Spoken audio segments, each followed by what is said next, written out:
ሰላም ጤና ይስጥልን ተመልካቾቻችን እንደምን ዋላችሁ እንደምን አመሻችሁ ከአንከር ሚዲያ ዝግጅት ክፍል ያክብሩ ሰላምታችንን እናቀርባለን በተለያዩ ርዕሰ ጉዳዮች ወደ እናንተ የምናደርሰውን የአንከር የመረጃ ክፍለ ጊዜ ነው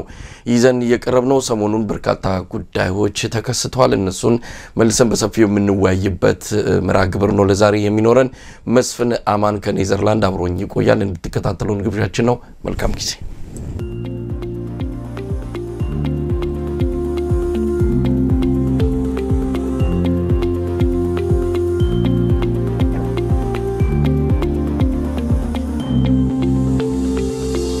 ተናስተለን መስፍን መሳይ እንዴና ሰላም ነው ወይ እንዴ ሰነበትክ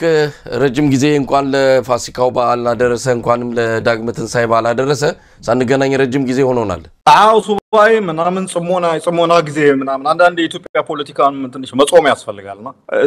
እዛ እንትኑስ ገብቼ ነው ኳራንቲን ነው የሚባለው የተወሰነ ያን የሁለት ሳምንት ኳራንቲን እንደ በኢትዮጵያ ፖለቲካ ወይም ባለው ሁኔታ አንዳንዶች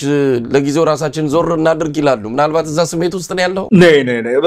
ለቁረጥ ብለም እንትኑ ውስጥ ይሄ ምን ይባላል አንዳንዴ ፖለቲካ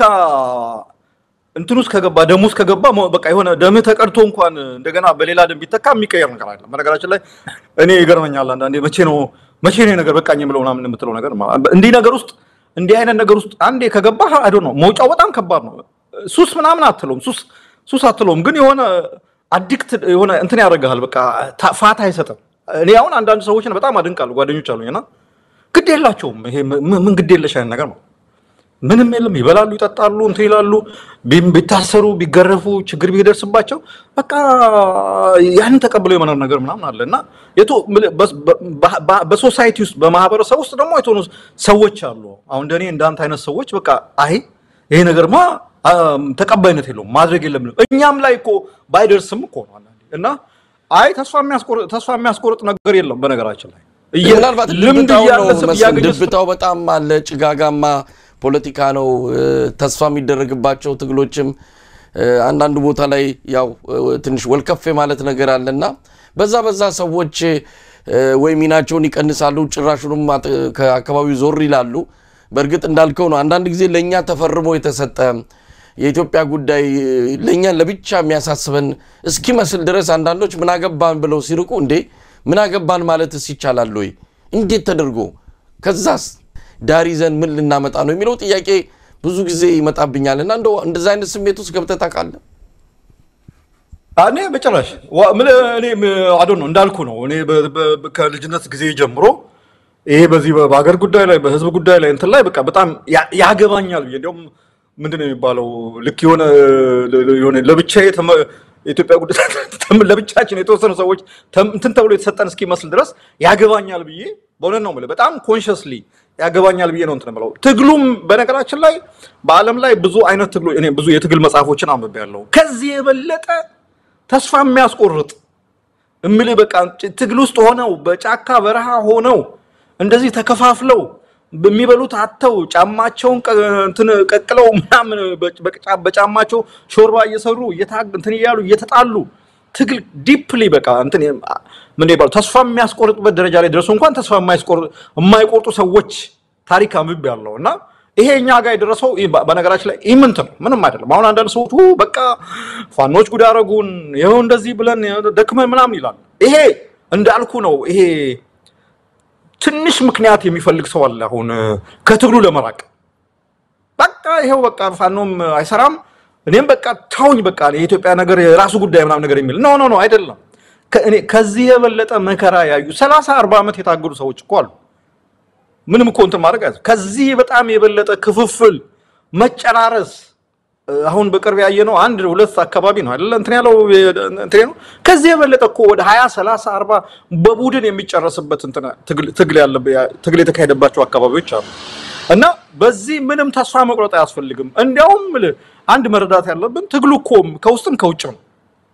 ገባ ፊት ለፊት ካለው ጠላት ጋር ብቻ ሳይሆን ውስጥ ደግሞ በሚካሄዱ የተወሰኑ እንትኖች አሉ የማጥራት የማስተካከል ሂደቶች አሉ አሁን እንትኑ ጥያቄው ያለው እነዚህን እንዴት አድርገን ነው ሃንድል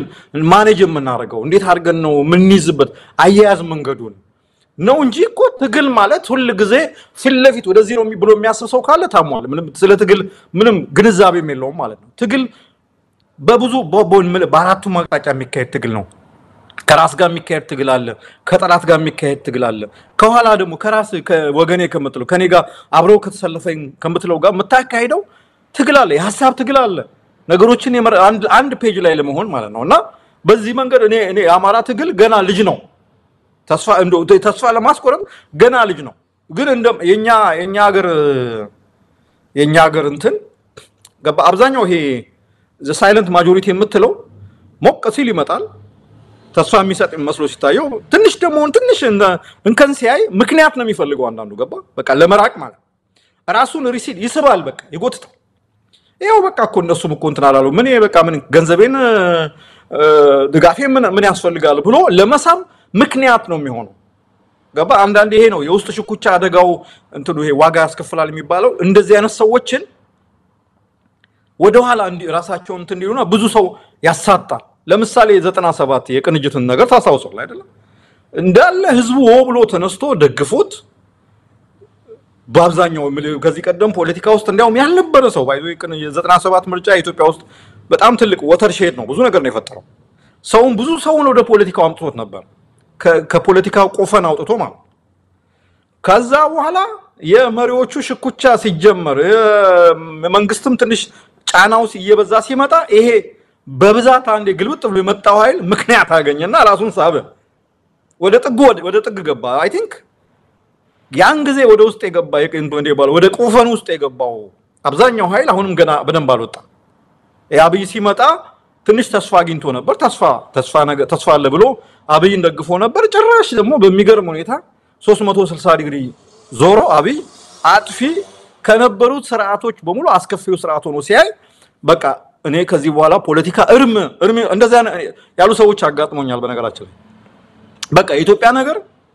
እርም ይሆንብኝ በቃ አልቆለታል ከዚህ በኋላ ምንም ባረግ የሚቀየር ሀገር አይደለም ብለው ተስፋ ያቆረጡ ሰዎች አሉ እኔ አም ሶሪ እንደዛ የሚሉ ሰዎች በራሳቸው ላይ ነው የሚፈርዱት እየፈረዱም ነው በነገራችን ላይ አሁን እየመጣ ያለው ነገር የለውበትም ገለልተኛ ነኝ አጥግጄ ወዴታዎች ላይ ያለው ብለም እድልም አይሰጥም እንዴ አሁን እኮ መሳይ እኔ በኋላ እናወራው እንደሆነ አላቅም እኮ እኔ ሰሞኑን ዜና ላይ አንድ ሰማሁት በጣም ኢንተረስቲንግ እንትን አለ ይሄ መንግስት እኮ ወርዶ ከታክሲ ተራስ ከባሪዎች ጋር የሚጣላ መንግስት እኮ የታክሲ ተራስ ከባሪዎች የሚያገኙት ጥቅም አንገብግቦት ማለት ነው አንሰፍስፎት እነሱን እንኳን በሆነ መንገድ እንትን ውስጥ አስገብቶ እስከ 2 አመት ነው የምትሰሩት ብሎ ህግ የሚያወጣ መንግስት እኮ ነው ይሄ መንግስት ነገርኩ እኮ አይመለከተኝም እዛ ጠገኔ ጀንተን ብለህ ቀመጣለው አይነካኝም ብለህ የምትተው መንግስት አይደለም በራሳቸው ላይ ነው የሚፈርዱትና እንዳልኩ ነው የኢትዮጵያ አሁን ያለው የአማራ ትግል የኢትዮጵያ ሁኔታ ተስፋ የሚያስቆርጥ አይደለም የበለጠ እንዲያውም ለትግል የሚያነሳሳ ነው መስፍን ምናልባት እዚህ ጋር አንድ የሚባል ነገር አለ አሁን የህወሓት ትግል 17 አመት ወስዷል ኤርትራን ነፃ ለማድረግ እንደዚሁ ሻቢያም 30 አመት ወስዶበታል ስለዚህ አማራ ገና 2 አመቱ ነው የፋኖ ትግልና እንደዛ ብለን 17 አመት መጠበቅ የለብንም እንደዛ ብለን 30 አመት መጠበቅ የለብንም እንደዛ ማነጻጸር የለብንም ችግሮች ካሉ ችግሮችን አርመው ጊዜውን ማሳጠር ነው አሁን ያለው ሁኔታ አሁን ኢትዮጵያ ያለችበት ሁኔታ ያን ያህል እድልም የሚሰጥ አይደለም ኢትዮጵያ አደጋ ላይ ናት ትላንት ካለችበት ከዚህ በፊት ከነበረችበት ይልቅ አሁን ጊዜ በሰጠን ቁጥር ኢትዮጵያ ልትፈርስ የምትችልበት ሁኔታ አሁን ስልጣን ላይ ያለው አገዛዝ ለዛ ጥድፊያ ላይ ነው ያለው ስለዚህ ጊዜ ምን ሰጠው አይደለም 17 አመት መጠበቅ አይደለም ከዚህ በኋላ 5 አመት ብንጠብቅ የኢትዮጵያ ነገር በጣም አደገኛ ይሆናል ብለው አሁን እንደዚህ አንተ መታቀርባቸው ምክንያቶች የሚጣረስ ወይም ደግሞ የሚቃወም አመክንዮ ወይም መከራከሪያ ያቀርባሉ ከዛ አንፃርስ እንዴት ታይዋለ ስተት አለ አሁን ከፋኖ ትግል ጋር በተያያዘ ልናነሳ ነው አዎ ትግል ያደረጉ ነው በግራ በቀኝም ወደ አንድ መምጣት ሳይችሉ ቀርተው አሁን ጭራሽ ጠመንጃን ስተው እርስ በርስ መተቋቆስ ጀምረዋል ተስፋ መቁረጥ አይገባም እስከ መጨረሻው ትግሉ ይቀጥላል ነገር ግን መስዋዕትነቱ እየጨመረ እንዳይመጣ ይሄ የፈረሰ የወደቀ መንግስትን ተጨማሪ እድል እንዲያገኝ በስልጣን ላይ እንዲቆይ እድሉን እየሰጡ ያሉት ራሳቸው ፋኖቹ ናቸው የሚል ወቀሳም ትክክለኛ ትችትም ይመጣልና ከዚህ አንፃርስ እንዴት ታይዋለ ነው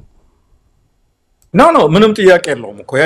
የአማራ ትግል አንደኛ ይኸውልህ ሌሎቹ ከዚህ ቀደም የተካሄዱ የተባለው ትግል አብዛኞቹ በሪዮት ዓለም ወይም ደግሞ አንድ ሀገርን ለመገንጠል ወይም ደግሞ እንዴት ነው ይሄ ከአንድ ስርዓት ጋር ከአንድ የስልጣን ላይ ከወጣ አገዛዝ ጋር የተካሄዱ ትግሎች ናቸው ይሄኛው ፒውርሊ አንድ ኮመን አንደርስታንዲንግ ኮመን እንትን አለ ምንም ነገር የፖለቲካ መራቀቅ የፖለቲካ ሶፊስቲኬሽን ምናምን የማያስፈልገው የህልውና ትግል ነው ተብሎ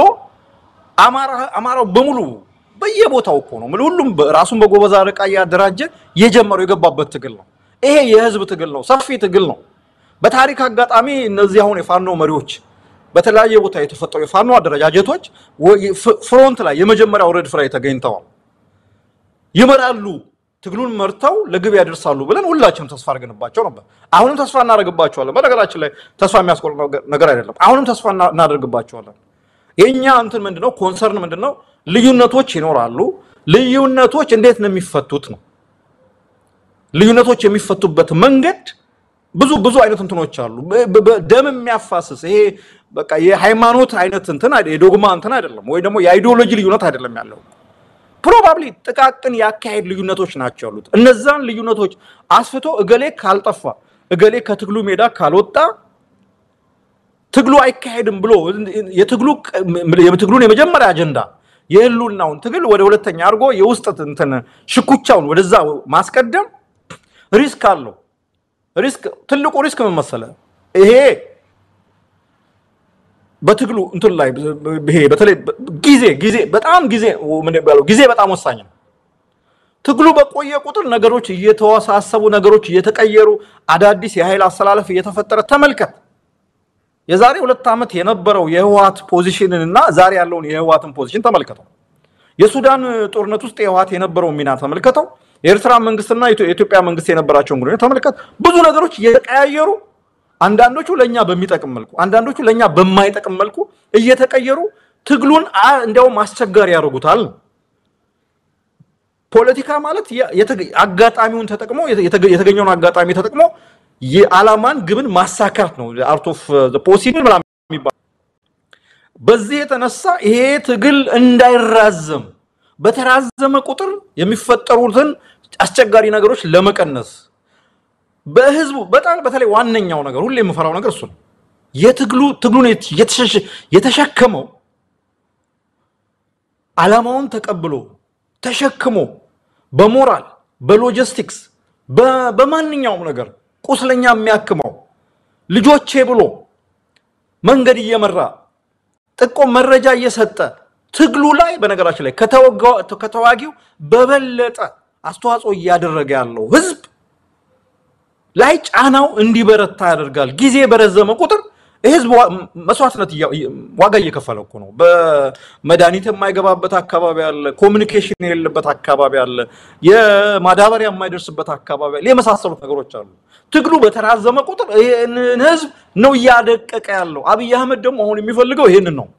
እንደማያሸንፍ አውቆታል ባልበላም ጭሬ ላፍርሰው አይነት ነገር ነው አብይ አህመድ እንደማያሸንፍ አውቆታል ስለዚህ የማያሸንፍ ከሆነ የአማራን ህዝብ አድቅቆ መተው ነው የሚፈልገው አድቅቆ በኢኮኖሚ አድቅቆ የአማራ ህዝብ ደካማ ሆኖ በድሜ ከዚህ በአለም በአንድ እንትን ላይ እቺ ነበር በኢትዮጵያ ደረጃ እንኳን በዚህ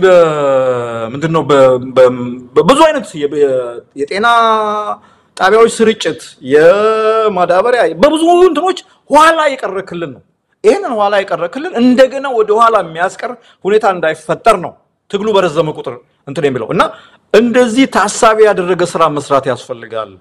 አማራ እንዳልኩት ነው የዛሬ አሁን ብዙ ጊዜ የሚነሳው የኤርትራ ትግል የትግራይ ትግል ወይም የሌሎች ትግሎች አሉ እነሱ የተወሰነ እንትኖች አሏቸው ጥንካሬዎችም ጉድለቶችም አላቸው የአማራ ትግል እንቅስቃሴ ቀደም እንዳልኩ በመላው ህዝብ የተደገፈ ነው በመላው ህዝብ ዓላማው ላይ ምንም ነገር እንትን ውልፍት የለም ሁሉም ይግባባል ብቻም ሳይሆን አንደኛው በጣም አማራ አሁን ትግራይና የአማራን ክልል ስታነጻጽረው የአማራ ክልል ትግራይን 3 4 5 እጥፍ የሚበልጥ አካባቢ ነው በቆዳ ስፋትም በምን ለከተማው ለማዕከላዊ መንግስቱ ለዋና ከተማው ያለው ቅርበት በሪሶርስ ያለው እንትን አቅም በኤሊት ደረጃ በሊቃን ደረጃ ኤሊቱ ምንድን ይባለው ልፍስፍስ ደካማ ሆነ እንጂ እኮ የአማራ ኤሊትን የሚያክል አቅም ያለው ኤሊት የለም ኢትዮጵያ ውስጥ በዛ ደረጃም ከፍተኛ ነው እነዚህ አድቫንቴጅ እነዚህ አይነት ትልልቅ እድሎች መልካም እድሎችን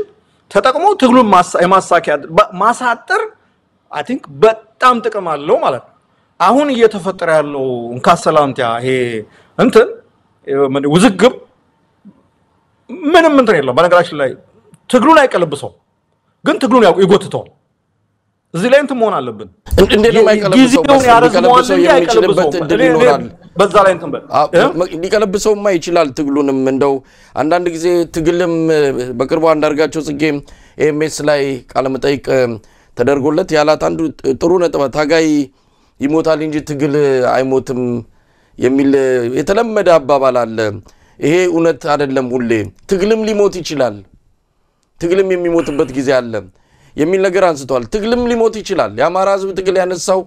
የሉና ተጋድሎ አብይ አህመድ ጀምቦዶላ ላይ እናነሳዋለን ይሄ ጎንደር ትሞሸር ብሎ ይዞ የመጣው በአብን በኩል እየመጣበት ያለው አካሄድ ትግሉን ለመቀልበስ በጦር ሜዳ በጦር መሳሪያ የሚያደርገው ትግሉን ለመቀልበስ የሚያደርገው እንቅስቃሴ ባሻገር በተለያዩ መንገዶች ቀደም ሲል ባልኮ ትግልን የሚቀለብሱ ብዙ ነገሮች አሉ ጥንቃቄ ካልተደረገ በተለይ ደግሞ በፋኖ መሪዎች አካባቢ በጣም ኃላፊነት በሚሰማው የትግሩን ልዕልና ከዛ በራቁ ወቅት የሚፈጠረው ትልቅ ክፍተት ይኖራልና መስፍን ትግልም ሊሞት ይችላል እኮ ሊቀለበስ ይችላል እኔ አይዲፈር እዚህ ጋር ላይ ያለው ነው የምለይበት ምክንያት ይሄ ትግል ህዝባዊ ትግል ነው በነገራችን ላይ እንዳልኩ ነው ይሄ ብዙዎቹ ከዚህ ቀደም ተጀምሮ የከሸፉት አብዛኞቹ ትግሎች የተወሰኑ አብዮተኞች ወይም ደግሞ የሆነ የትግል መሪዎች ከከተማ ወይም ከሆነ ቦታ ተንቀሳቅሰው ጫካ ገብተው ህዝብን አንቅተው አደራጅተው ለሆነ አብዮታዊ ዓላማ ለማሳካት ወይም የሆነ ግብን ለማሳካት የተንቀሳቀሱበት ሁኔታ ኖሮ ነው የከሸፈው እንደዛ አይነት ትግሎች የከሸፉት ይሄኛው ግን እኮ እንትኑ ኮዙ ማስ ነው ህዝባዊ መሰረት ያለው ነው ነገርኩ እኮ መሪዎቹ እንኳን ቢክዱት ተመልከት አብን እኮ የአማራ ትግል ግንባር ቀደም የፖለቲካ መሪ ነበር እንትን ነው አብን አሁን የት ቦታ ነው ያለው አብን የአማራን ትግል ስለከዳ የአማራ ትግል አሁን እንትን ብሏል ቆሟል እንዲያውም አብን ሊታገል ካሰበበት ሰላማዊ መንገድ ባለፈ መሳሪያ አንስቶ የአማራ ህዝብ እየታገለ ያለበት ሁኔታ ነው ያለው አሁን ባለው የኢትዮጵያ ሁኔታ አሁን ያለው የኢትዮጵያ መንግስት አማራን ፋታ የመንሳት በቋሚነት ማለት ነው አስቦ ፋታ የመንሳት እንትኑ የሚቀጥል ነው የሚቆም ነገር አይደለም አዲስ አበባ እንዳይገባ መንከልከሉ በተለያየ መንገድ በኢኮኖሚ በምን ባይተዋር አማራን ማድረጉ ከፖለቲካ መግፋቱ በተለያዩ ከአማራ ክልል በሚኖሩ ውጪ በሚኖሩ አማሮች ላይ የሚደርሰው በደል ምናምን የሚቆም አይደለም ይሄ ነገር በማይቆምበት ሁኔታ አሁን እንኳን ያሉት የፋኖ መሪዎች የሆነ ተንገራጨው ወይም ደግሞ የሆነ ግማሾቹ በሌላ መንገድ ሄደው ትግሉን ቢተውት እንኳን ይሄ የህዝብ በሶትና መከራ እስካለ ድረስ ሌላ ይሄ በጣም ብዙ ትልቅ ህዝብ እኮ ነው እስከ 40-50 ሚሊዮን ደርሳል የሚባል ህዝብ እኮ ነው ሌላ ወጣት ተነስቶ ሌላ አደረጃጀት ተነስቶ ትግሉን ያስቀጥለዋል እንጂ እኔ ትግሉ ይቀለበሳል የሚል እንትን የለኝም እንዳልኩ ነው በሌላ አሁን ብዙ አሁን የቺሊ ምንድነው የቺሊ ኮሚኒስት ፓርቲ የሚባል እንደዚሁ በቃ እንደ ህዋት ከከተማ ሄደው ትጥቅ ትግል ጀመሩ በደንብ እንትን ብለው የተወሰኑ አካባቢ ተቆጣጠሩ በመሃላቸው ሽኩቻ ተፈጠረ አሁን ይጣፍ ኮምፕሊትሊ ጠፉ እንትራሉ እና እነዚህ ሰዎች አይዲዮሎጂካሊ ማኦይስት ነኝ ሌኒኒስት ነኝ ስታሊኒስት ነኝ ሲባባሉ ጠፉ ህዝቡም አያቸው እንደማይረቡ እንትራለ የሚደግፈው ይሄኛው ግን እኮ ህሉና እያንዳንዱን ሰው የሚመለከቱሉና ነው አዲስ አበባ ውስጥ እየተካሄደ ያለው ዘር ማጽዳት ከመንግስት መስሪያ ቤት የመክፋት አሁን እንደም ያምብሶ ከመንግስት መስሪያ ቤት አልፎ አይደለም የታክሲ ተራ አስከባሪን እንኳን አሁን አሁን ይሄ ኢኮኖሚያዊ እንትን ነው የሚባል ነገር ለኔ ተቀባይነት የለውም በትክክል ይሄ አሁን እየተካሄደ ያለ ምንድነው ባለው የኤትኒክ ኢንጂነሪንግ የሚባለው አይነት ነገር ነው አብይ አዲስ አበባ ላይ እየተሰራ ያለው ስራ በትክክል እንደውም አንድ ነገር ልንገር አንድ ወዳጅ በቅርብ አግኝቼው ነበርና አንድ ሴትዮ አንድ እናት ለጉዳይ ቀበሌ ይሄዳሉና ቀበሌዋ ሊቀመንበር ያገኙዋታልና ሊቀመንበሯ እናትዮ እኛን ሴትዮዋን ለምንድነው ስብሰባ የማይመጡ ሲጠሩ ትላቸዋለች ሴትዮዋ እኔ አቅመ ደካማ ነኝ ልጄ ነች የምትገኘው ልጄ ደግሞ የምትኖረው ሴትዮዋ የሚኖሩት እዚህ መሃል አዲስ አበባ ነው ወደ ጌጃ ሰፈር ምናምን አካባቢ ባልቻ ሆስፒታል አካባቢ እኔ የምኖረው እዚህ ነው ልጄ ግን የምትኖረው ሩቅ ስለሆነ ልጄ ነች እኔ ነው ክላስ ስብሰባ የምትገኘው እሷ ደግሞ ገርጂን የምትኖረው ስትል የቀበሌዋ ሊቀመንበር ምን ብላ ብትመልስ ጥሩ ነው እንዴ እናት ተው እንጂ እኛኮ እናንተን መተን የምናገለግለው እኮ ካምቦ ዙሪያ ነው ካምቦ አካባቢ ነው ብላ ተመለሰችላቸው እና በዚህ ደረጃ ነው ይሄ ህዝብ በዚህ ደረጃ ነው እየተገፋ ያለው በነገራችን ላይ አዲስ አበባ ውስጥ ቀበሌ ለማስተዳደር የሚበቃ ሰው ጠፍቶ ማለት ነው አዲስ አበባ ውስጥ የቀበሌ አስተዳደር ቀበሌ ማለት እንግዲህ ዘሎስት የመጨረሻው የታችኛው የህዝብ አስተዳደር አካል ነው ያ ደግሞ የህዝብ አስተዳደር አካል ነዋሪውን ነው መምሰል ያለበት የአዲስ አበባ ነዋሪ ደግሞ የአዲስ አበባ ነዋሪ ነው የአዲስ አበባ ነዋሪ ካምቦ የቀበሌ አስተዳዳሪ የሚመጣለት ህዝብ አይደለም በዚህ ደረጃ በሆነበት ሁኔታ እንዳልኩ ነው የትግሉ መሪዎች የተባሉ ምናልባት ትግሉን ፍለፊት ሆነው እየመሩ ያሉ የተባሉ ቢክዱትም እንኳን ወይም ደግሞ በዚህ በእንቅስቃሴው ላይ ትንሽ እንኳን መንገጫገጭ ቢያስከትሉም እንኳን ህዝቡ የሚተው አይደለም ምክንያቱም የገጠመን ኃይል አሁን በስልጣን ላይ ያለው የአብይ አህመድ አገዛዝ ፋታ የሚሰጥ አይደለም በቃ ድሮኮ በነገራችን ላይ በደርግ ጊዜ አንተ ወይ ኢሃፓ ወይ መኢሶን ወይም ደግሞ ሌላ ታሃት ምናምን ውስጥ ካልገባ በጣም በሰላም መኖር ትችላለህ ከደርግም ከኢሃፓም ሳትሆን ገለልተኛ ሆነ በሰላም መኖር ትችላለህ ምንም ሳትሆን ከፈለክ ኢሰፓ መጠጋት ትችላለህ ከዛ ውጭ ግን አንተ ምንም ስራን እየሰራ መኖር ትችላለህ በተወሰነ ጊዜ በወያኔም ጊዜ እኮ እንደዛ ነበር የነበረው እንደኔና እንዳንተ አይነት ሰዎች ይሄ አላርፍ ያለን ሰዎች ፓርቲ ውስጥ እየገባን ሚዲያ ላይ ያስቸገርናቸው እንትን ከምንለው ውጭ እኮ ሌላው ሰው ስራውን ይሰራ ነበር እኮ ወጥቶ ይገባ ነበር እኮ ይንቀሳቀስ ነበር አሁን ግን የመጣው ምንድነው እኮ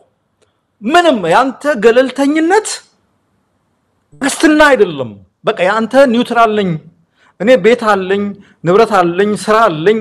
እና ስራዬን ሰርቼ ልጆችን አሳድጌ ቤት ብዬ ከምንም ነገር ጋር ሳልነካካ እኖራለሁ ብለህ ልትቀመጥ አትችልም ይሄው ምናየው ነው አይደል አሁን ቦሌ አካባቢ የኦሮሚያ ፓላስ ነው የቤተ መንግስት እንሰራለን ብለው በጣም እኮ የለማ አካባቢ 30 ምናምን ህንጻዎች ትልቅ ህንጻዎች ሪል ስቴቶች ሳይቀሩ እንዲፈርሱ የሚደረግበት እንትኑ እብሪቱ ግፉ ራሱ የሚያስቀምጥ አይደለም ስለዚህ ይሄ ይቀለበሳል ምናምን የሚለው ላይ ትንሽ ጥያቄ አለ ይጓተታል ይራዘማል የሚለው ላይ ነው ደግሞ መራዘሙ ደግሞ ከመቀልበስ የበለጠ አደጋ ያስከትላል ምናልባት መስል በዚሁ እንደው ስህተቶቹንም በደንብ ያየን ነውና ምን መደረግ አለበት አሁን ከፋኖ መሪዎች ምን ይጠበቃል አሁን እልህ ላይ ነው ያሉት አንዱን አጠፋለው የሚል መግለጫ ነው ያወጣ ያለው ምንድነው ማድረግ ያለባቸው እንግዲህ ታሪካዊ የሆነ ኃላፊነት እጃቸው ላይ ወድቋል የአማራ ህዝብን ትግል የመምራት ኃላፊነት ለፋኖ አደረጃጀቶች በግራ በቀኝም ላሉት እነሱ እጅ ላይ ነው የሚገኘው አሁን እነሱ ያንን ኃላፊነት ያንን ትልቅ አላማ ወደ ጎን አድርገው በተለያዩ ጉዳዮች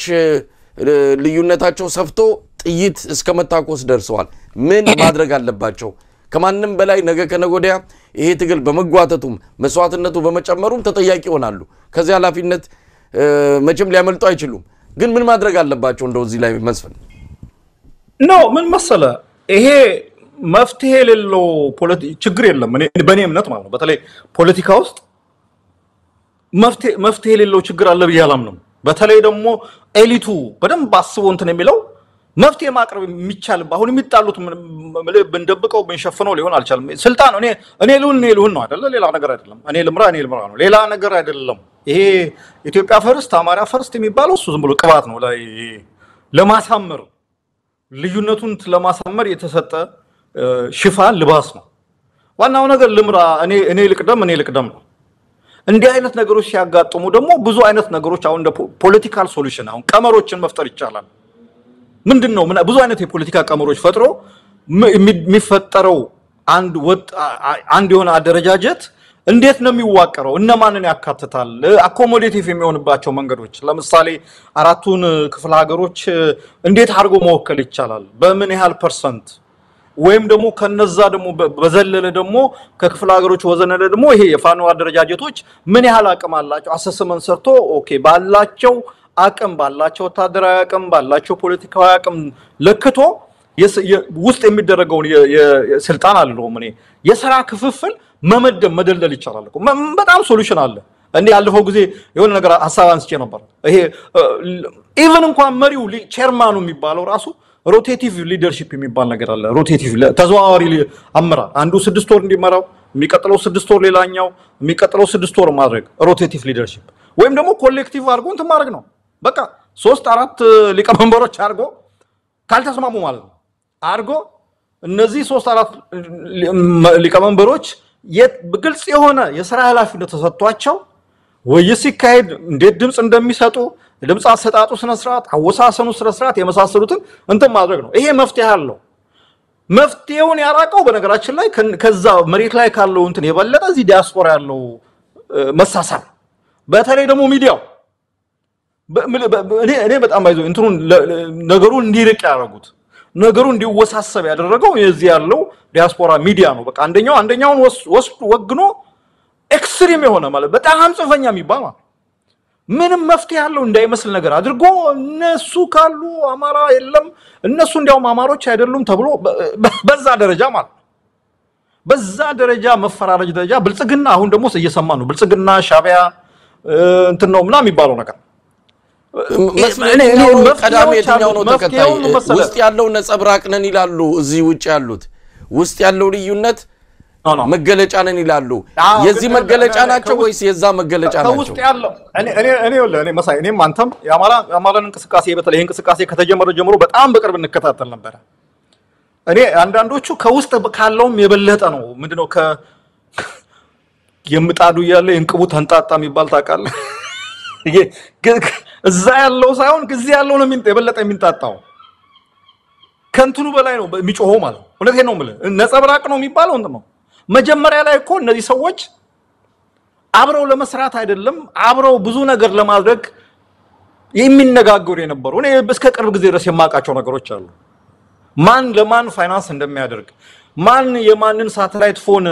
እንትን ክሬዲት እንደሚሞላ ምናምን በደንብ የማውቀው ነገር ነው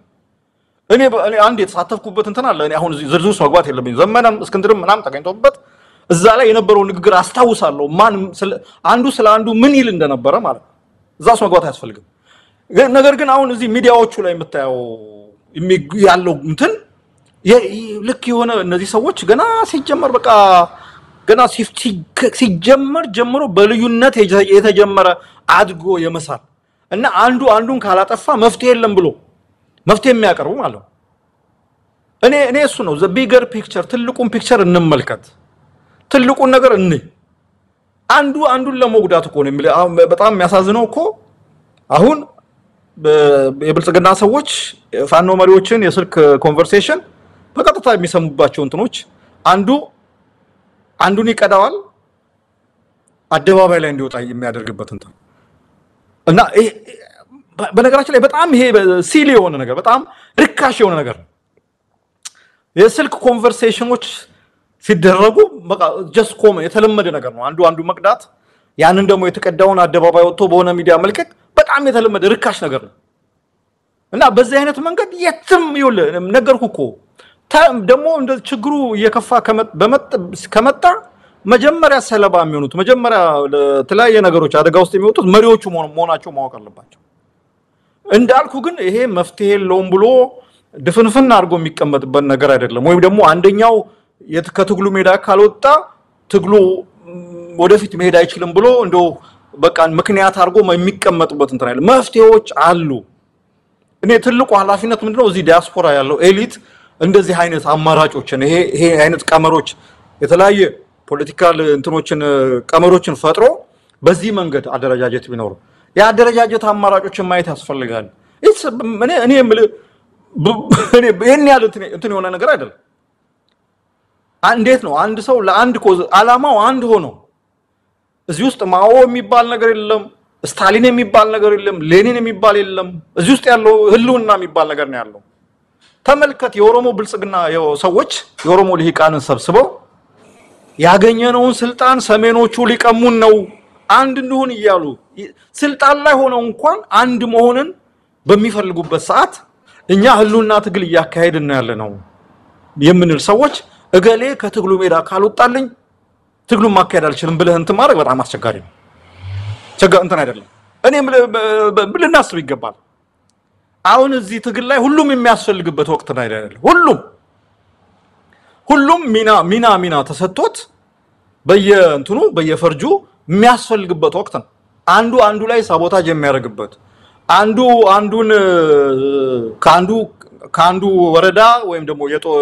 ዞን የመድረባለው ወታደራዊ ክልል ወደ ወታደራዊ ክልል እንዳይንቀሳቀስ ከለ ምንድነው የሚከላከልበት እንትን እኔ የተማደርስ መሳይ ግን መፍትሄ አለው መፍትሄው ቁጭ ብሎ ማሰብ መጮህ ማጋጋል ነገሩን በሚዲያ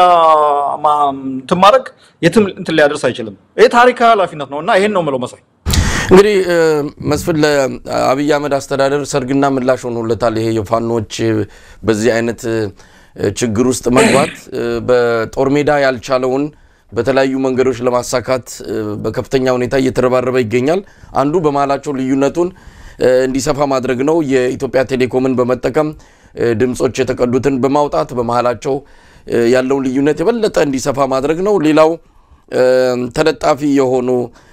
ምንጣፍ ለመጎተት የገበሩ እንደ አብን አይነቶቹን በመጠቀም የአማራ ጥያቄ በኮሚሽኑ ይመለሳል መሳሪያ ማንሳት ማያስፈልግም እዛ ድረስ መሄድ አያስፈልግም የሚል አጀንዳ የብልጽግናን አጀንዳን የሚያቀነቅን በአማራ ስም የተቋቋመ በአማራ የሚምል ድርጅት አለ የግለሰቦች ቢሆንም ስሙ ትልቅ ነው አብን የሚባለው ነገር አሁን ግን የበለጠ ሞላ ኃላፊነቱ የተወሰነ የግል ማህበር ሆኗል ከማንንም በላይ ለአብይ አህመድ ህልውና ከማንንም በላይ ለአብይ አህመድ ስልጣን እንጂ ቆመው የአማራ ህዝብ ቢያልቅ እንግዲህ ሰሞኑን ያለውን ሁኔታ እንኳን ተመልከት በዚህም በዛም በድሮን ሲያልቅ የዓለም አብያተ ክርስቲያናት ህብረት መግለጫ አውጥቶ ንጹሃን መገደል የለባቸውም ሲል ማንንም ያደርገው አብን ግን አንዲት ብጣሽ መግለጫ እንኳን አላወጣም የአማራ ህዝብ በማንንም ይሙት የአብይ ስልጣን እስከተከበረ ድረስ ለአብን የሚያስጨንቀው ጉዳይ አይደለም ስለዚህ አብይ አንድም እንደ ስትራቴጂ ተጠቀመው የአብንን የራሱ አጀንዳ አራጋቢ የራሱ አጀንዳ አስፈጻሚ ማድረጉ ነው ሰሞኑንም ያው ዙሩና ክሮታል አብይ ምንድነው የባህር በር ጥያቄ ብሎ በሰፊው የሄደበትን አጀንዳ የበለጠ አስረዝሞ ጭራሽ የምንዊ ባህር በር ብቻ ኤርትራንም ጠቅልሎ መውሰድ ይገባል አይነት የሚመስል አቋም ያለው መግለጫ አውጥቷል ይሄ አቋም የአብይ እንደሆነ ምንም ጥርጥር የለውም ሌላም ከጎንደር ጋር በተያዘም የጀመረው አንድ መንገድ አለ የአማራን ትግል ለማዳከም እስቲ ከዚህ ከአብን እንጀምር ምን ማለት ይቻላል አብኖች እንበላቸው ወይስ አሁን ሰሞኑን አንድ መገለጫ አውጥቷል አንዳርጋቸው ጽጌ የአብይ ብርጌድ ናሐመዱ ብሎታል አብን ምንድነው ፈረንጆች ምን ይሉታል መሰለ ይሄ ሬስቱ ዘ ቦቶም የቁልቁለት ወደ ቁልቁለት የሚደረግ በጣም ፈጣን ጉዞ አብን የሚባል ድርጅት በዚህ ፍጥነት ምን በጣም ኮ 2017 ነው 18 የተመሰረተ ድርጅት ኮ በዚህ አጭር ጊዜ ውስጥ እንዲወጣ የተፈጣፈጠ ድርጅት ቢኖር አብን ነው ወጣቶች ናቸው እንዲያውም ብዙዎቻችን ያን ጊዜ በጣም ተስፋ አድርገን ነበር ኦኬ በቃ ወጣቶች ናቸው የአማራ ፖለቲካ አሁን ደግሞ በአዲስ ትውልድ መመራት ጀመረ ብለን ተስፋ አድርገንበት የነበረ ድርጅት ማለት በሚገርም ሁኔታ አሁን እኮ እየሄዱበት ያለው መንገድ እንትኑ ይሄ ከኢዜማ ጋር ይሄ አድርባይነት ፉክክር ታቃለ እስከድም እኔ በልጥ ነው አሁን የአብኖቹ እንትን ኢዜማ አለ አንድ ልጅት የለየለት አድርባይ አብን አለ አድርባይ ከኢዜማ ጋር እነዚህ ሁለቱ ፓርቲዎች ናቸው የተፎካከሩ ያሉት ለምን ታማኝነታቸውን አሽከርነታቸውን እንትን ለማድረግ ማለት ምንድነው እንትን ይሄ አሁን የሰሞኑ እኔ የሰዎቹን ጤነኝነት የተጠራጠርኩት በርግጥ አሁን ለአማራ ህዝብ የባህር በር አጀንዳ የኤርትራ አጀንዳ ትልቅ ጉዳይ በእውነት በዚህ ደረጃ አብን አቋም ወስዶበት የሚነሳ ጉዳይ ነው አስፈላጊ ነው እንጂ ምንድነው አሁን በተባበሩ መንግስታት አባል የሆነ ሀገር ምናምን ላይ እንዲያው ምሉናውን ተጠራጠራለሁ ታሪካዊ እንትን የለውም መሰረት የለውም ብሎ ጥያቄ ማንሳት እንደ ፖለቲካ ድርጅት በነገራችን ላይ የመጀመሪያው ፖለቲካ ድርጅት ነው በኢትዮጵያ ፖለቲካ ፓርቲ እንትኖች እኔ ሶፋር ትላንትና ቼክ ለማድረግ ሞክሬ ነበር የለም በዚህ ደረጃ ይሄ ቦልድሊ ሄዶ ኤርትራን ህልውና የአገራዊ ህልውና ጥያቄ ውስጥ እስከ መክተት የደረሰ የኢትዮጵያ ፖለቲካ ፓርቲ አላቀም ነኝ የለም እስካሁን የአብንም ይሄ ከጀነሪክ የሆነ ከውስጥ የመነጨ ይሄ ነገር ለሞክለው ማህበረሰብ ለኔ ማህበረሰብ ማህበራዊ መሰረት ጥቅም ይሰጣል ብሎ አስቦ ገምግሞ የወሰደው የፖለቲካ አቋም አይደለም በነገራችን ላይ የጎባጣ አሽከር የተለመደ አባባል አለ የጎባጣ አሽከር ሁሉ ጊዜ ጎንበስ ብሎ ይሄዳል ጌቶቹን ለማስደሰት የሚባል ነገር አለ የአብን የአሽከርነት የተላላኪነት እንትኑን ቅድም እንዳልኩ ነው ወደ ታች ወደ ቁልቁለት ወደ ቦታው የሚወሰድበት እንት ነው በቃ እነዚህ ልጆች እኮ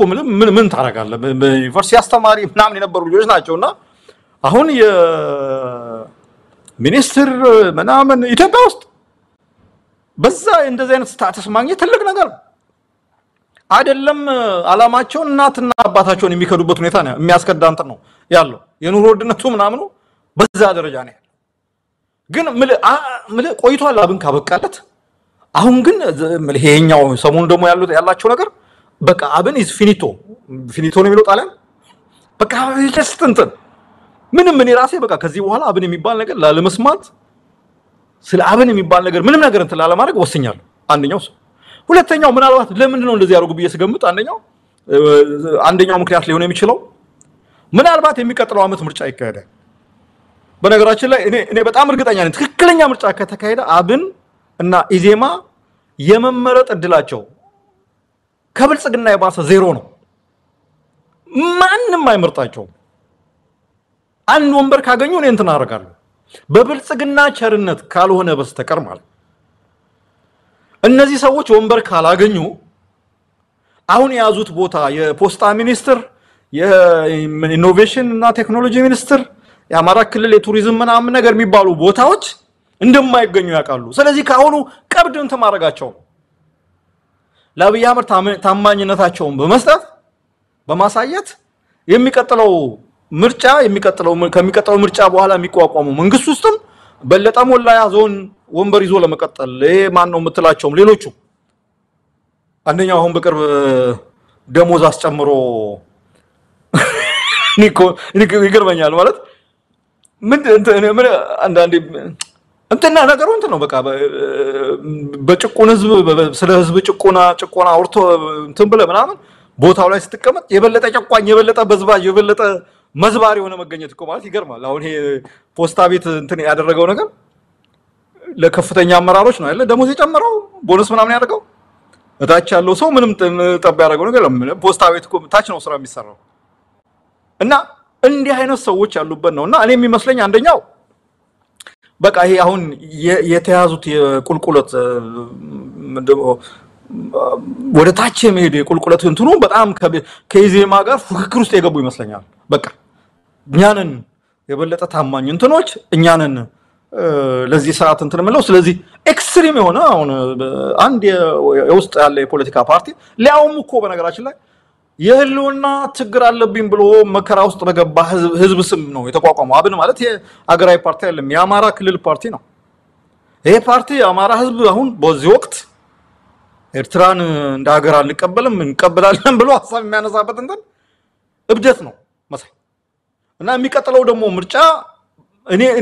ነገርኩ እኮ እኔ በጣም እርግጠኛ ሆኜ የምናገርባቸው እንትኖች አሉ ሁኔታዎች አሉ ኢዜማም ሆነ አብን ትክክለኛ ምርጫ ቢካሄድ የብልጽግና ቸርነት ካልታከለበት አንድ ወንበር አያገኙ ስለዚህ ያንን እንደማያገኙ ስለሚያውቁት ካሁኑ ለብልጽግና ቀብድ ማስያዝ የፖለቲካ ቀብድ ነው በቃ እንዲህ ብለናል እንዲህ አርገናል ተሰርተናል አብይ አህመድ አንድ ሳምንት ነው ሁለት ሳምንት አይሆንም ተዚላለ የጸጥታ ምክር ቤት ብሎ ሰብስቦ የዚህ የባህር በር ጥያቄውን የበለጠ በጋለ መንገድ ማስቀጠል አለብን የሚል መመሪያ እንትን አውርዷል አይ ቲንክ አብን ነው ያንን ነገር ያጋጋለ ያለው ማለት ይቻላል አሁን ባለው ሁኔታ ገባ በእርግጠኝነት ደግሞ ይሄ ከራሱ ከአብን የመጣ አይደለም አብይ አህመድ በሚፈልገው መንግስት በይፋ ወይም ደግሞ አንድ የሆነ ሌላ የኦሮሞ ፓርቲ ምናምን ከሚገልጸው ይልቅ የአማራ ፓርቲ ቢገልጸው እና በጣም አደገኛ አካሄድ ነው ምን ታረጋዋለህ ሰው ሆዱ በልጦበት ጭንቅላቱ ከጠበበ ምን ታረጋዋለህ ከዚህ የበለጠ ጉድ ያሳያል መስፍን እኔ የአብይ አህመድ እንግዲህ ጌታቸው ረዳ የተጠቀመውን ቃል መልሼ ልጠቀመው የፖለቲካ ድንክ ነው አብይ አህመድ ሲል አንዳንድ የሚሆኑ ነገሮች እኮ አሉ በተለያየ በኃይልም ይሁን በዲፕሎማሲም ይሁን በተለያየ መንገድ መታሳካቸው ፍላጎቶች ሊኖሩ ይችላሉ አንድ ነገር የማይሆን ሲሆን ለምሳሌ የባህር በር አብይ በሚፈልገው መንገድ ሊሆን አይችልም የተዘጋ ነው አለዚያ የሁለቱን ሀገራት ደም የሚያቃባ ጦርነት ውስጥ መግባት ነው ያቆነ ፍላጎቱ ይቀጥል ያ እንደማይሆን ያወቀ በራሱ ሞክሮት መንግስት ሆኖ ያላሳካውን በአብን በኩል አጀንዳው ማራገብ ለምን ፈለገ አንደኛ አብንን እንዴት መረጠው አብን እኮ የፖለቲካ ኪሳራ ላይ ያለ አካውንቱን በሙሉ ጨርሶ ባዶ አካውንት ውስጥ የቀረ ምንም ነገር እንደው በአብን መምጣቱ በራሱ አብይ ምን ያህል የስሌት ችግር እንዳለበት በሌላ አካል እኮ ቢመጣ ይሻላል በከሰረ በዝብ ከዝብ ልብ ውስጥ በተተፋ እንደው አብን እኮ ሲነካ ሁሉ ነገር ይበላሻል ጥሩ ነገሩ ራሱ ይበላሻል እንዲ የከሰረ ድርበዛ ድርጅት አማካይነት ዋናው ነገር መሳይ ዋናው ነገር ምን መሰለ ይሄ በጣም ተንኮልም ነው ባይዞ በጣም ተንኮል የተሞላበት ክፋት የተሞላበት እንትን ነው አብን ስሙ ያማራ ድርጅት ነው የሚለው ስለዚህ ኤርትራን ሁሉና አንቀበልም ማለቱ ያማራ ልሂቃን ይሄ በሌሎች የሚታየው ሁሉ ጊዜ ኤርትራን ሁሉና አይቀበሉም ይሄው እነሱ ናቸው ኤርትራን ነፃነት አይቀበሉም ከመጀመሪያው ጀምሮ አይቀበሉም አሁንም አይቀበሉም የሚለው እንደም አንድም ታለው መልክ ለመላክ ነው የተባለው እነዚህ ደደቦች ሶሪት ለቃሉ ምንም ፋም ያስጠይቅም ለነገሩ ደደቦች ናቸው እነዚህ እንትኖች እንዲያ በጣም ሪስክ የሆነ ነገር ማለት ነው በዚህ ሰዓት ያማራ ልሂቅ ለራሱ ህልውናውን ለማስከበር ህልውናውን ለማስቀጠል ኢትዮጵያ በመትባል ሀገር ውስጥ ዋና ከተማ ውስጥ ለመግባትና ለመግባት እንኳን እንትን የተነፈገ መብት የተነፈገ ህዝብ ይዘህ ባህር በር እና ደግሞ ሌላ ጎረቤት ሀገር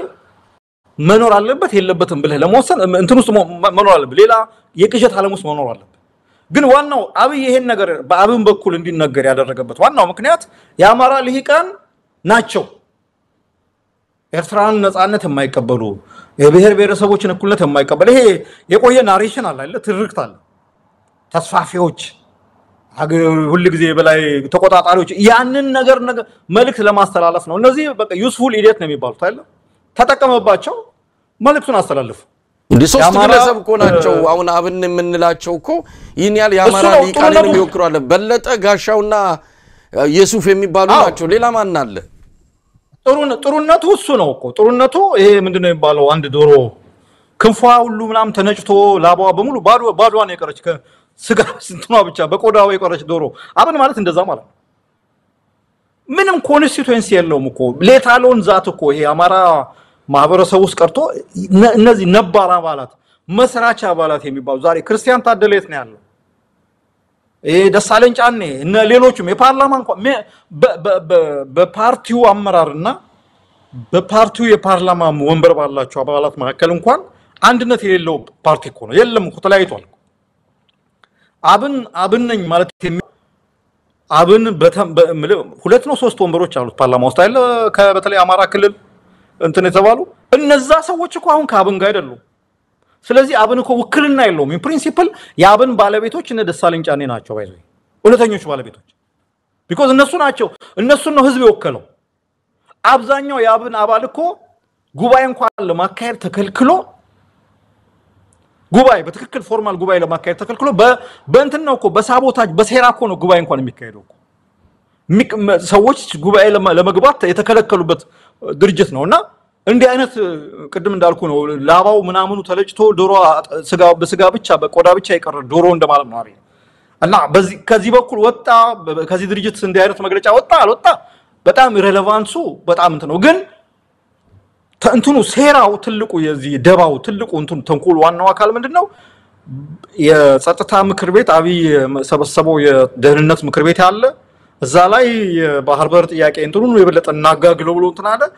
ያንን ተከትሎ በሁለተኛው ነው በሶስተኛው ሳምንት አብን አቋም ይዘናል ብሎ መግለጫ ወጣ እና መግለጫው ኤርትራንም እንደውም መኖርም የለባትም የሚል መግለጫ ማለት ይሄን መግለጫ እንትኑን ለማድረግ የተፈለገው ተመልከተ ይሄ ያማራ ድርጅትም እንደዚህ ብሏል ተብሎ ስም እንዲሰጠው ለማድረግ ነውና ኤኒዌይስ ታሪክ ይፈርዳል ግን ምንም የብርጭቆ ውስጥ ማዕበል ነው የሚባለው አብን ማለት አሁን ባለው ሁኔታ ምንም በራሱ አባላት ላይ እንኳን ተጽዕኖ የሌለው ድርጅት እንደ አይነት መግለጫ ባይወጣ እርግጠኛ ነኝ ኤርትራውያኖቹ ይሄን ነገር ይረዱታል ብዬ ገምታለሁ ምንም ጀስት የአብይ አህመድ ማውዝ ፒት የሆነ አሻንጉሊት አለ እንደዚህ የምትጫወትበት እንደዛ አይነት ነገር ማለት ነው ይሄ ነው መስን ሌላው መንገድ ደግሞ ያው ሰሞኑን በሰፊውም ስናነሳው ነበር አሁን መስመር እየለየ የምጣበት አንዳንዶች በነጻነት ካባ ነጻነት እንፈልጋለን ነጻነት ይቀድማል ሲሉ ለበርካታ ዓመታት ሲዘምሩ የነበረው አቋማቸውን ቀይረው ፍሬቻ ሳያበሩ ወደ ሌላ ቦታ ታጥፈውሉ የተፈተኑበት ማን እንደሆኑ የተመዘኑበት አጋጣሚ የተፈጠረው ጎንደርን ኑናን ሞሽራት የሚለው ፕሮጀክት ውድለት በሸራተን አዲስ በተከናወነ ስነስርዓት ወደ 2.2 ቢሊዮን ብር ተገኝ ተሰብስቧል አሉ ያው ቃል የተገባ ነው አብዛኛው ከ1.8 ቢሊዮን ብር በላይ የመንግስት ተቋማት ነው የሰጡት ይሄ በጠቅላይ ሚኒስትር ጽፈት ቤት ትዕዛዝ ይሄ ለአንከር ሚዲያ በደረሰው መረጃ ጠቅላይ ሚኒስትሩ ራሱ ነው ይሄ ጉዳይ የበለጠ ትኩረት እንዲያገኝ የበለጠ ግቡን እንዲመታ የሱ አጀንዳ ስለሆነ መስራ ቤቶች ሚኒስቴር መስራ ቤቶች የአዲስ አበባ ከተማ አስተዳደር ክልል አስተዳደር ጭምር ብር እንዲሰጡ በጠቅላይ ሚኒስትር ቢሮ ትዕዛዝ ተሰጥቷቸው የተዋጣ ገንዘብ ነው ለማንኛውም ኑና ጎንደርን እንሞሽራት የሚለው አንዱ የአብይ ስትራቴጂ ነው የአማራን ትግል ለማዳከም በአማራ ህልውና ላይ የመጣውን ፈተና ለመመከት የተነሱ ኃይሎችን ለመከፋፈል አንዱ ይሄ ኑ ጎንደርን እንሞሽራት የሚለው ነው አንዳንዶች ይሄንን ስትቃወም የጎንደር መልማት ለምን አይናችሁን ደም ይለብሳል ለምን አይናችሁ ይቀላል ብለው በሌላ መልኩ ተርጉመውት የሥርዓቱ አጀንዳ አራጋቢ የሆኑ የነጻነት ተዋጊነን የሚሉ አካላትም ጭምር በዚህ ጉዳይ ላይ ተወስደው ታጥበው የተወሰዱበትን ሁኔታ ነው ያየነው እንዴት አየው ኑና ጎንደርን እንሞሽራት የሚለውን በተመለከተ የአማራ ፋኖ አንድነት በጎንደር የህዝብ ግንኙነት ኃላፊ ዮሐንስ ንጉሱ ማን ሊያገባት ነው ብሎ ጠይቋል እንትና ነው ማለት ትራንት ያየው ነበር መቼም ፕሬዝዳንት ታዬ አጽቀሥላሴ የሚገርም ሰው ነው ትላንት ሲናገር ነበርና ኢትዮጵያ እንዲህ አይነት ብሪሊያንት መሪ አርቆ ሐሳቢ ሐሳብ አፍላቂ አብይ አህመድ እኮ እኔ እንደውም ማን ነው አጤ ሚኒሊክ ታዬ አጽቀሥላሴ ነው የሚለው ስለ አብይ ነው እየተናገረ ነው አልሰማም አዎ እና ስለ አጤ ቴዎድሮስ ነው እንዴ ስለ አጤ ሚኒሊክ ነው የሚናገረው ብዬ አብይ አህመድ ሲል ደነገጥኩኝ እንዴ በእውነት ነው ማለት እኔ በቃ እንትን ብሎና ይሄንን ሐሳብ አፍልቀው የጎንደር ሞሽራት የሚለውን ሐሳብ አፍልቀው እንዲህ ጎንደር አስበው ምናምን ነገር ብሎ ሲናገር ማለት ነውና ምን እንዳልኩ ታውቃለህ እንዴ ታዬና ይዤ ምን አለ ሳህለ ወርቅ ማርኛ አልኩኝ ታውቃለህ ሳህለ ወርቅ ምን አለ በስንት ጣሟ really በእውነት ነው ማለት with integrity with all integrity የራሷን ሐሳብ በማራመድ በጣም ሪስፔክትድ የሆነ ታሪክ ያወጣዋል የሷን ሚና የሷን እንትን ታሪክ ያወጣዋል እና አማራ ክልል ፕሬዝዳንት አረጋ ከበደም ሲናገር ነበር በጠቅላይ ሚኒስትራችን ሐሳብ አመንጭነት ነው የተባለው ባይዘይ በጠቅላይ ሚኒስትር ሐሳብ አመንጭነት ነው የተባለውና እኔ ፐርሰናሊ እኔም አንተም ሁላችንም ጎንደር አይደለም መሞሸር ገነት እንድትሆን እንፈልጋለን ገነት ግን ያ ነገር ይሄ ዲቨሎፕመንት ዊዛውት ፍሪደም ይባላል አይደል አማርቲያ ሴን ነጻነት ልማት አለ ነጻነት ዘላቂ አይደለም ለመሆኑ ጎንደር ቤት በምን ሆና ነው የምትሞላው ዛሬ ከዙሪያን ጎንደር በጦርነት ተከባ የአብዛኛው የጎንደር ወጣት ከዛሬማ እስከ እብናት ከአዳርቃይ እስከ የት ነው በሙሉ ጎንደር ዙሪያ ወረዳ በሙሉ እየተዋጋኩ ያለበት ሁኔታ ነው ያለው ምኑን ነው የምትሞሽረው ምን ልታረግ ምን አይነት እንትን ለማምጣት ነው ጎንደር ሞሽራ የጎንደር ወጣት እኮ የዩኒቨርሲቲ አስተማሪነቱን ትቶ ይሄንን ስራ ታግዬ ጎንደርን ኢትዮጵያን ነፃ አውጥቼ መብቴን አስከብራለሁ ከዛ በኋላ ነው ልማት የሚመጣው ብሎ እየታገለ ያለበት ሁኔታ ነው ያለው በነገራችን እስካሁን እንደው ሰዎች እኔ ለምን እንደማይገለጥላቸው ለምን በዚህ እንደዚህ ትራፕ ውስጥ ይሄ የአብይ አህመድ የፕሮፓጋንዳ የተንኮል የምናምን ድር እንትን ውስጥ ተጠልፎ እንደሚወልቁ የማይገባኝ ነገር ይሄ ነው ምንድነው ደግሞ ራሱ አሁን የጎንደር ልማት ሲባል ምንድነው ከተማዋን ማብለጭለጭ ነው የአጼ ፋሲል ግንብን በኖራ ማስቀባት ነው እዛት ለጎንደር አብዛኛው ለማጆሪቲ ጎንደር እንትን በእያንዳንዱ ህይወት ላይ የሚያመጣው ተጽዕኖ አለ የለም የመንገድ ችግር ያለበት የጤና ጣቢያ ችግር ያለበት የመሳሰሉ ችግር ያለበት ነው የኮሪደር ልማት ፕሮጀክት ተብሎ በቃ የኮሪደር ልማት ፕሮጀክት የጎንደርን I don't know ሰዎቹ ደግሞ ከውጭ ሀገር የሚኖሩ ሰዎች ናቸው እንደዛ የሚሉት በነገራችን ላይ ይሄ ነገር አሁን የተጀመረ አይደለም ከዚህ ቀደም አውርተናል በወልቃይት ጉዳይ ላይ የወልቃይትን ጉዳይ ነጥለው ከአማራ ጉዳይ የተለየ ነው እነዳኛቸው አሰፋ ማለት እና ሌሎች ይሄ ከአማራ ጉዳይ የተለየ ነው ወልቃይት የህሉና ችግር አለበት ሌላው አማራ የህሉና ችግር የለበትም የሚል ነጥሎ እንትን የማድረግ ፖለቲካውን የመከፋፈል የአማራን ትግል እንደ ቅርጫ ስጋ የመወጣጣቅ እዚህም እዛም የመቆራረጥ እንትን ያለው አላማ ያለው እንትን ነበር ሲጀመር የነበረው አሁን ደግሞ ከወልቃይት አልፎ አሁን ጎንደርን ብቻ ነጥሎ ጎንደር ተሞሻል እንዴ አብይ አህመድ እኮ ሊተራሊ ተናግሯል እኮ ጎንደር ሲለማ ለምን ጎንደር አለማህ ብሎ ለመከፋፈል የአብይ አህመድ አላማ አንድና አንድ ነው ለምን እኔ እንደ በዚህ ሰው እንደሚሸወድ በዚህ እንትን ውስጥ እንደሚገባ በዚህ ሰዓት ማለት ነው ማይገባኝ ነገር እሱ ምንድነው አብይ አህመድ የሚያስበው አብይ አህመድ ቀን ከሌት የሚያስበው ተንኮል ነው ሴራ ነው መከፋፈል ነው አንዱን ከአንዱ ማጋጨት ነው የሚሰራው እንት አሁን አብይ አህመድ አንድ ቆንጆ ፓኬጅ የገና ስጦታ በሚመስል ፓኬጅ ጎንደር ሞሽራት የሚል ፓኬጅ ይዞ ስለመጣ እኛ ማንንም ያልማት ጎንደርን ልማቱን መቃወም የለብንም እንዲያው ማይናቹ ደም ይለብሳል ነው የተባልነው አንዳንዶቻችን ምን ነው የሚለብሰው ነገርኩ እኮ ጎንደር አይደለም ሙሽራነት ገነት ብትሆን እኔ ከመጀመሪያዎቹ አንዱ ደስ የሚለኝ ሰዎች አንዱ ነኝ ጎንደሬ ከሆኑት የበለጠው ነው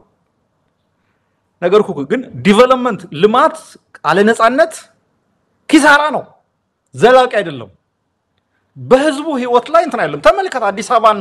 አብይ አህመድን ሞሽራት ምናምን ብሎ ሰውን እያጠፋ ማን ነው አንድ ሰው ሲናገር ነበር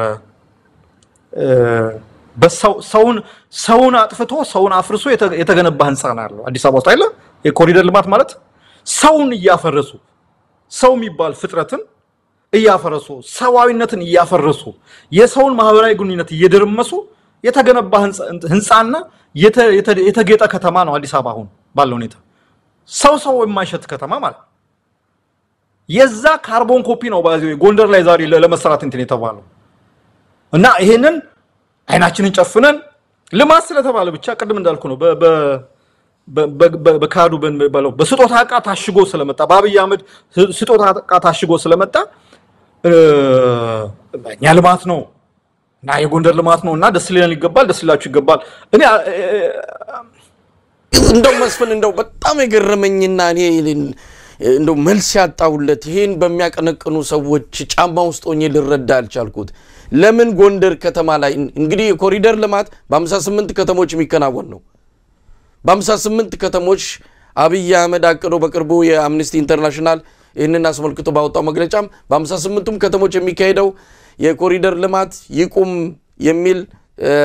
ጥያቄ አንስቷል ለምንድነው ጎንደር ላይ መንግስት በፌደራል ደረጃ እንዲህ አይነት ርብርብ ያደረገው ለምን ወልዲያ ላልሆነም ለምን ደሴ ላልሆነም ለምን ላሊበላ ላልሆነም በጦርነት ሁሉም ተጎድተዋል በጦርነት ያልተጎዳ የአማራ ክልል የለም እኔ ለጎንደር እንዳልከው ነው መልማት አይደለም ለኢትዮጵያ ታሪክ ባላት ግንባር ቀደም ድርሻ በኢትዮጵያ ታሪክ ውስጥ ባላት የገዘፈ ስም ጎንደር ከዚህም በላይ ይገባታል ከገነትም በላይ ካለ ይገባታል ግን እንደዚህ በመርዝ የተለወሰ አጀንዳ ሲመጣ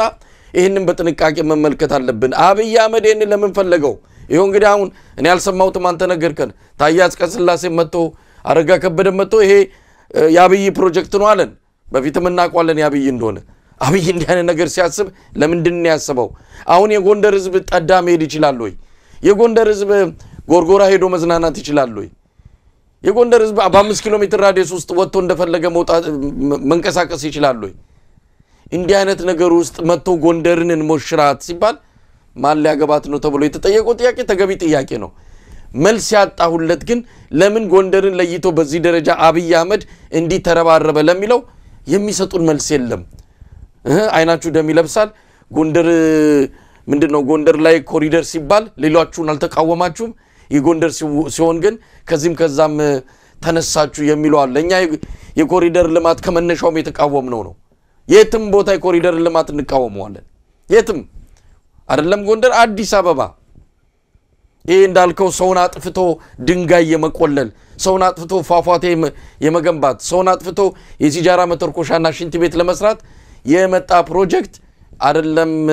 ልታመሰግነው ምናልባት በዚህ ፕሮጀክት ላይ እጃቸው ያለበት ነገ ከነጎዲያ በፍርድ የሚጠየቁ መሆን አለባቸው ስለዚህ ለምንድን ነው እንደው በእነዚህ ሰዎች ጫማ ውስጥ ሆኖ ይሄ ጎንደርን እንሞሽራትን እንዴት ልታዩት ይችላል ነው ጠባብ ስትሆን ጠባብነት ነው ነገራችን ላይ የአማራ ትግል ቅድም አንድ ያላነሳነው ነገር ትልቁ ፈተና ይሄ ጠባብነት ነው ባይዞ ያለ ብዙ እንትን አንድሎም እንጂ እኮ እቺ ጠባብነቷ ሁሉም ይስበዋል ወደ እንትኑ ወደ ያከባቢው አለው በደንብ አለ ሁሉም እኔ አማራ ትግል አማራ ምናምን ማንነት ምናምን ይላል እንጂ አለችው እቺ አካባቢ የጥበት እንትን አለች ሳይኮሎጂ አለች እነዚህ በየቦታው ያሉ ጠባቦች እቺ የሆነች ነገር ትንሽ አሁን እነሱ በሚያስቡት አካባቢ የሆነ ነገር ሲደረግ በቃ እነሱ የሚያስቡት የአካባቢ ተጠቅሟል እንትን ብሎ ነው ባይዶ ጠባብነት አሁን አብይ አህመድ እየተጠቀመ ያለው የጠባቦቹን አይምሮ ነው ያቀዋል እንዲህ አይነት ጠባቦች እንዳሉ ማለት ሁሉም አይደለም ያቀዋል ጎንደር ውስጥ በጣም ኃይለኛ ውጊያ የጦፈ ውጊያ እየተካሄደ ነው ልማቱ እኮ ቢካሄድ ነገ እኮ ሊፈርስ ይችላል በጦርነት እኮ አስበው ጎንደር እኮ በአራቱም አቅጣጫ መቼ ስንቴ ነው አንዴ ነው ሁለቴ እኮ የጎንደር ፋኖ እኮ ከተማው ገብቷል እኮ በደንብ ገብቶ እኮ ታክስ እኮ ተካሂዷል እኮ አሁንም እኮ ቦምብ ይወረወርበታል ጎንደር ባህር ዳር ምናምን ቦምብ የሚወረወርበት ከተማ ነው ምንድነው ልማት የምታከር ሊፈርስ እኮ ይችላል ግን ገባ አብይ አህመድ አውቆታል ጠባቡ እንደዚህ አይነት ጠባባ እንትን ያለው አስተሳሰብ ያላቸው ሰዎች በዚህ አንድ የሆነ አንድ አካባቢ ብቻ ተጠቃሚ አደርጋለሁ እኔ እኮ ለናንተ ልዩ ነኝ እንግዲህ ሴትዮዋም አለች ከጎን ነው የናንተ ልጅ ነኝ ያው ምንድነው ብሏል አይደል ከጎንደር ተጋባ ብሎኛል አለ ሴትዮዋ አይደል ከጎንደር ተጋባ ነው አዎ አንድ ነገር ተናግሮ ነበር አይ ቲንክ ጎንደር ሄጄ ሆነ ሬስቶራንት ምግብ ቤት ገብቼ ሴትዮዋ ምግብ በላውና ወጥ ጨመሩልኝ ወለ ብቻ ተናገረና በዚህ ሰዓት ነው ከጎንደር መጋባት ያለብኝ ብዬ ወሰንኩ ብሎ እንትና አለ ሪሊ እና ይሄንን እውነቴ ነው ይሄንን እንደው በደንብ ከረም አድርጎ የሚቀበሉ ሰዎች አሉ ጠባቦች ማለት የጠባቦቹን ስነ ልቦና ነው አሁን አብይ አህመድ የቦረቦሮ እየተጠቀመበት ያለው ይሄ እኔ እኮ ለእናንተ እኮ ክፉ አይደለም ያስቸገሩኝ እነዛ ሌሎቹ ናቸው ጎጃምና ሸዋ ወይ ሞሎ ናቸው እናንተ እኮ ሁሌ ከኔ ጋር ናችሁ እንደዛ አይነት ነገር ነው ሲሰራበት የነበረ ፕሮፓጋንዳ ነው ይሄ ግን ነገርኩ እኮ ይሄ ምንድነው ዶሮን ሲያታሏት በመጫኛ ጣሏት አይነት ነገር ነው አሁን ጎንደር ውስጥ የሚካሄድ ልማት አማራ ክልል ሙሉውን ጦርነት እየተካሄደ ባለበት ሁኔታ ምንድነው ፋይዳው እሱ ነው ማሰብ ያለበት እንዳልኩ እኮ ነው ነገ ሊፈርስ ይችላል ነገ እኮ ጦርነቱ አሁን ያለው ግጭት ተስፋፍቶ መጥቶ ከተማ ውስጥ ሊገባ ይሄ መብራቱ ምናምን እኮ ሊነቃቅለው ይችላል እንዴት ነው እንደዚህ የምናስበው ነው እንዳልኩ ነው ልማት አለ ነፃነት ምንም ነው ፋይዳ የለው ይሄን ነው ማሰብ ያለብን መሰረታዊ ለውጥ የሚመጣው ነፃነት ያለበት ልማት መኖር ሲችል ነው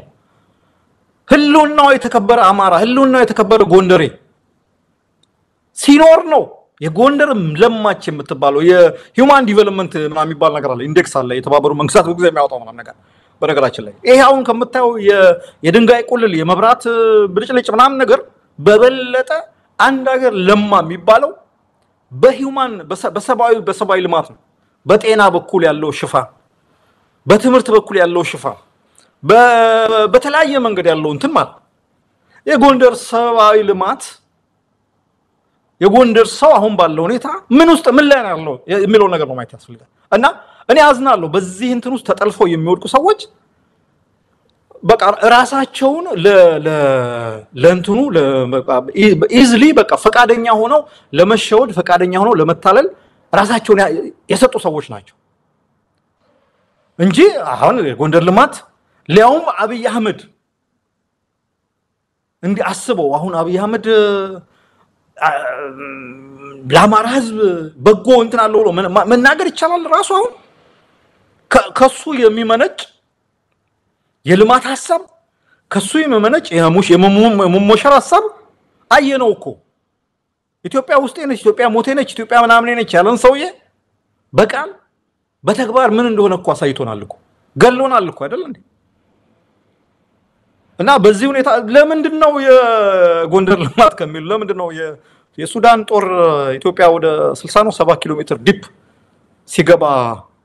እሱን ለምን አያስከብርም የጎንደር ልማት በነገራችን ላይ ከዛ ነው መጀመር ያለው መሞሸር ካለባት ጎንደር በዛ ነው ተማርጋ ያለባት ወልቃይትን አሁን ወልቃይት የሚባለውን ክልል እውቅና ሰጥቶ ጎንደር መሞሸር ከፈለገ እውቅና ሰጥቶ በጀቱን ፈቅዶ ወልቃይቶቹን አስተዳደር ህጋው የኢትዮጵያ ፌደራል መንግስት ፓርት ኦፍ የአማራ ክልል መሆኑን በህግ ማረጋገጥ ይችላል ነው ጎንደር ለማሽ ተሞሸረች የሚባለውና ይሄ እንደዚህ አሁን እንደዚህ በጣም በጥቃቀን አጀንዳዎች የመጠለፍ ነገር የመወሰድ ነገር ትግሉ ላይ እንትን የሚል ነገር ነው የሚጎዳ ተጽዕኖ የሚያሳድር ነገር ነው የትም የሚያደርስ አይደለም እኔ አይ ዶንት ኖ እነዚህ ሰዎች አምጥላቸው እዚህ ውጭ ሀገር ያሉ ሰዎች ናቸው ያውቁታል ልማት አለ ነፃነት ምንም ፋይዳ እንደሌለው አሁን ጎንደር መብራት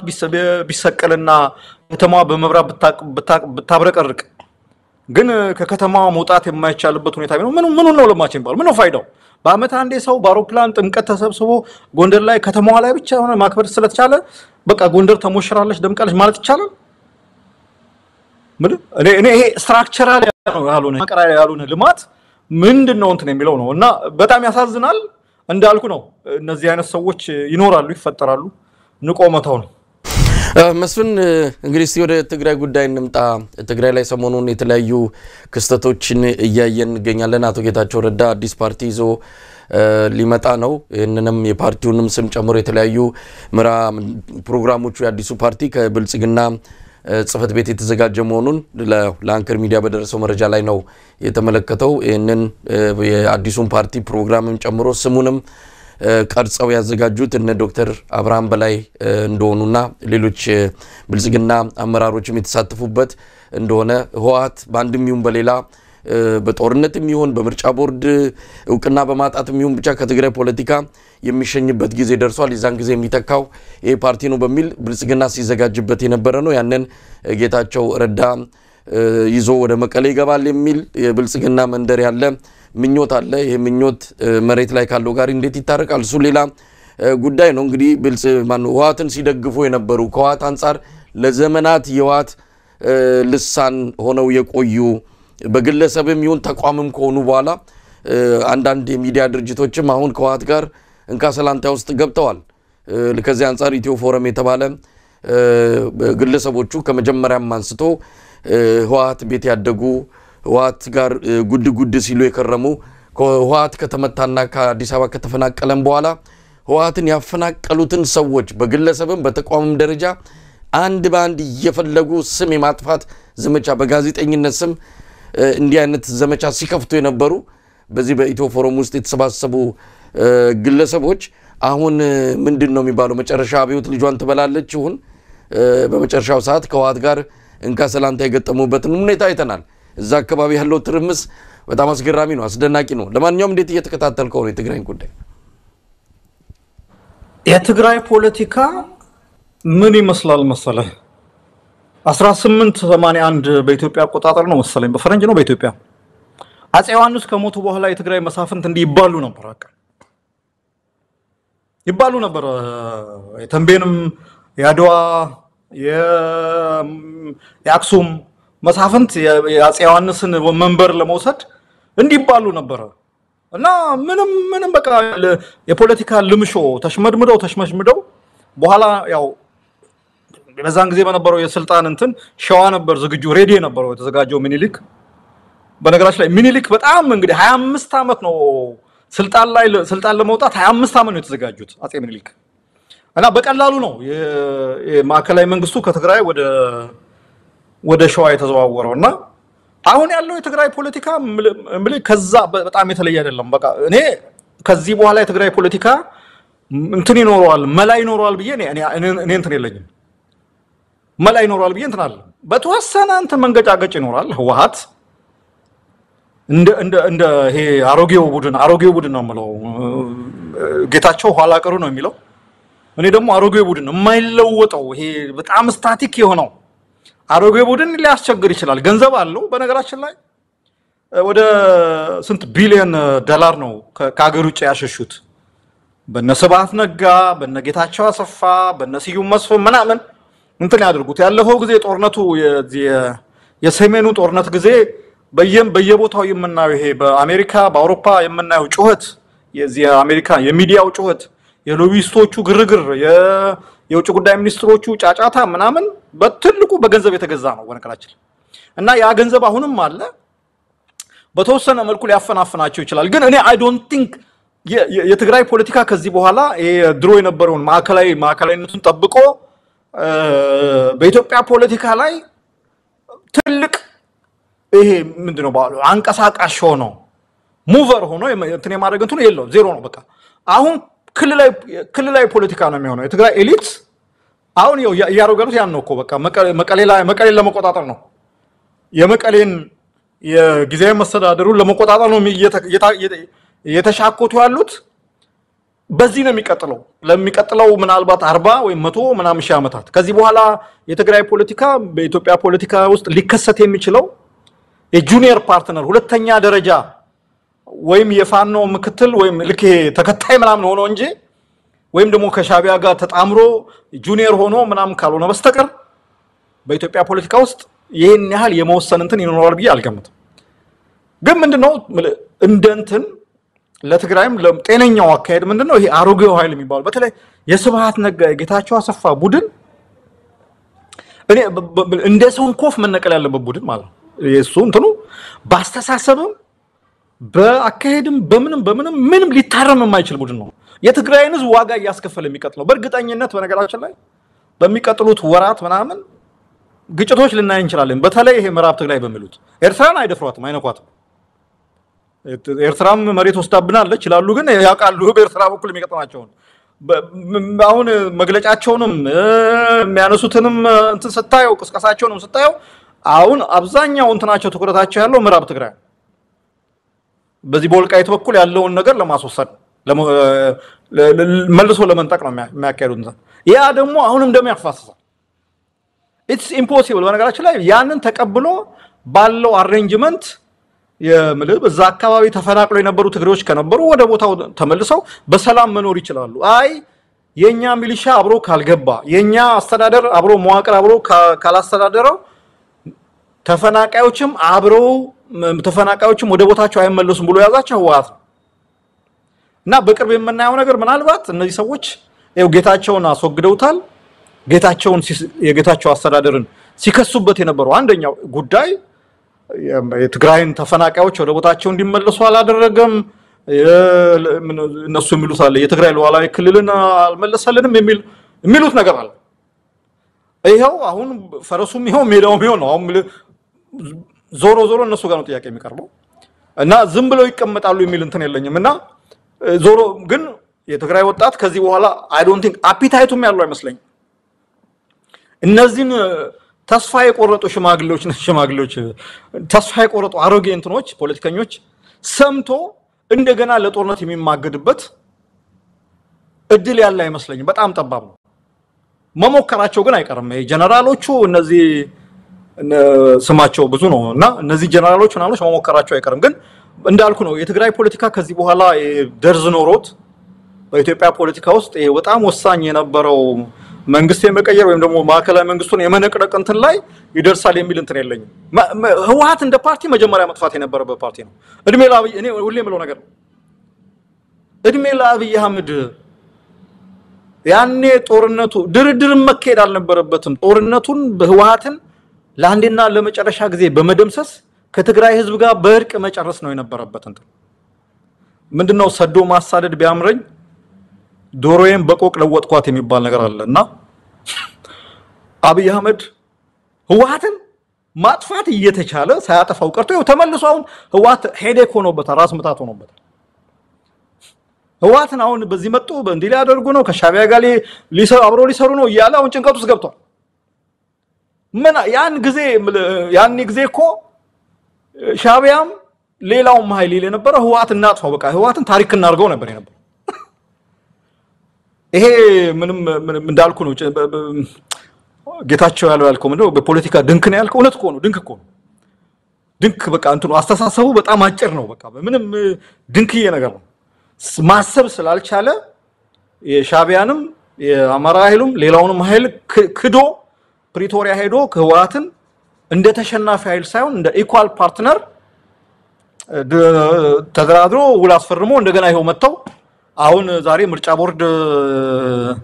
ፈቃድ ይሰጠን አልሰጠን እንቀጥላለን እያሉ ያስቸገሩ ያለበት ሁኔታ ነው ያለው።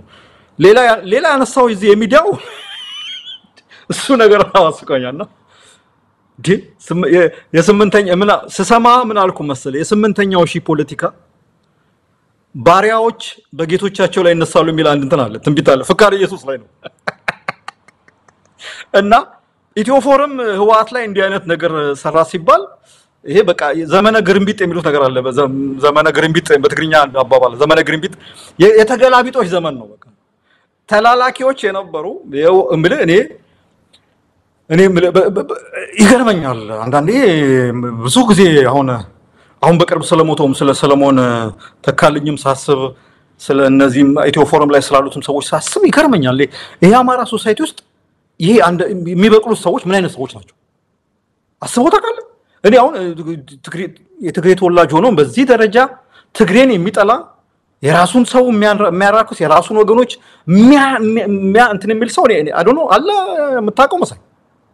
እኔ ኦሮሞ ፖለቲካም ላይ እንደዚህ አይነት ሰዎች አይቻላቅ ይሄ አማራ ግን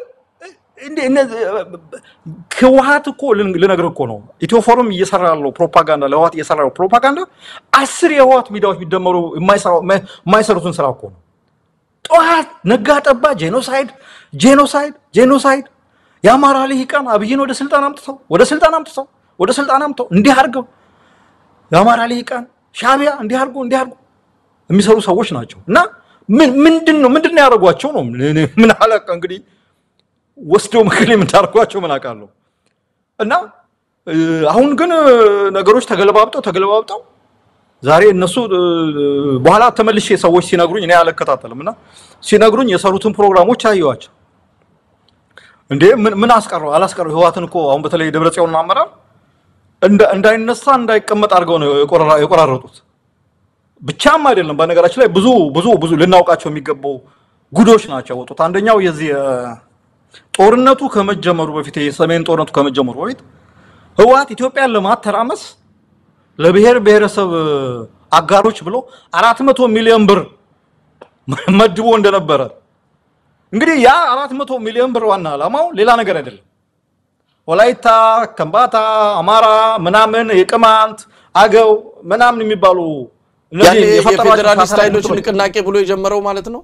ህዋት የፌደራሊስት ኃይሎች ንቅናቄ ብሎ ነው ኤግዛክትሊ ለዛ 400 ሚሊዮን ከክልሉ በጀት ነው ባይዘው የተመደበው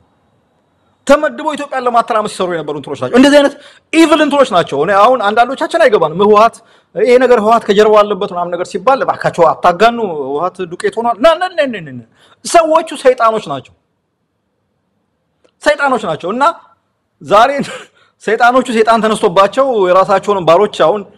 መግለጫ አወጡባቸው መልሰው ህዋት ኢትዮፎርም ላይ መግለጫ አወጣባቸውና እንግዲህ እናዋለን የሚቀጥሉት እንትኖች ላይ እናዋለን ግን ዞሮ አሽከርነት ባርነት ዞሮ ሁሉ ጊዜ ከጌታ ፍላጎት ጋር የሚሄድ ነገር ነው አንተ የጌታን ፍላጎት በተወሰነ መልኩ መገዳደር ወይም ደግሞ ጥያቄ ውስጥ ማስገባት ከጀመርክ ጌታ ራሱ በጥፊ ያጮላልና እነሱንም እንደዛ ነው ያጮላቸውና በጣም ያሳዝናል እኔ ከታሪክ ቢማሩ ጥሩ ነው እኔ ቅድም ያልኩ ነገር ነው በጣም ይገርመኛል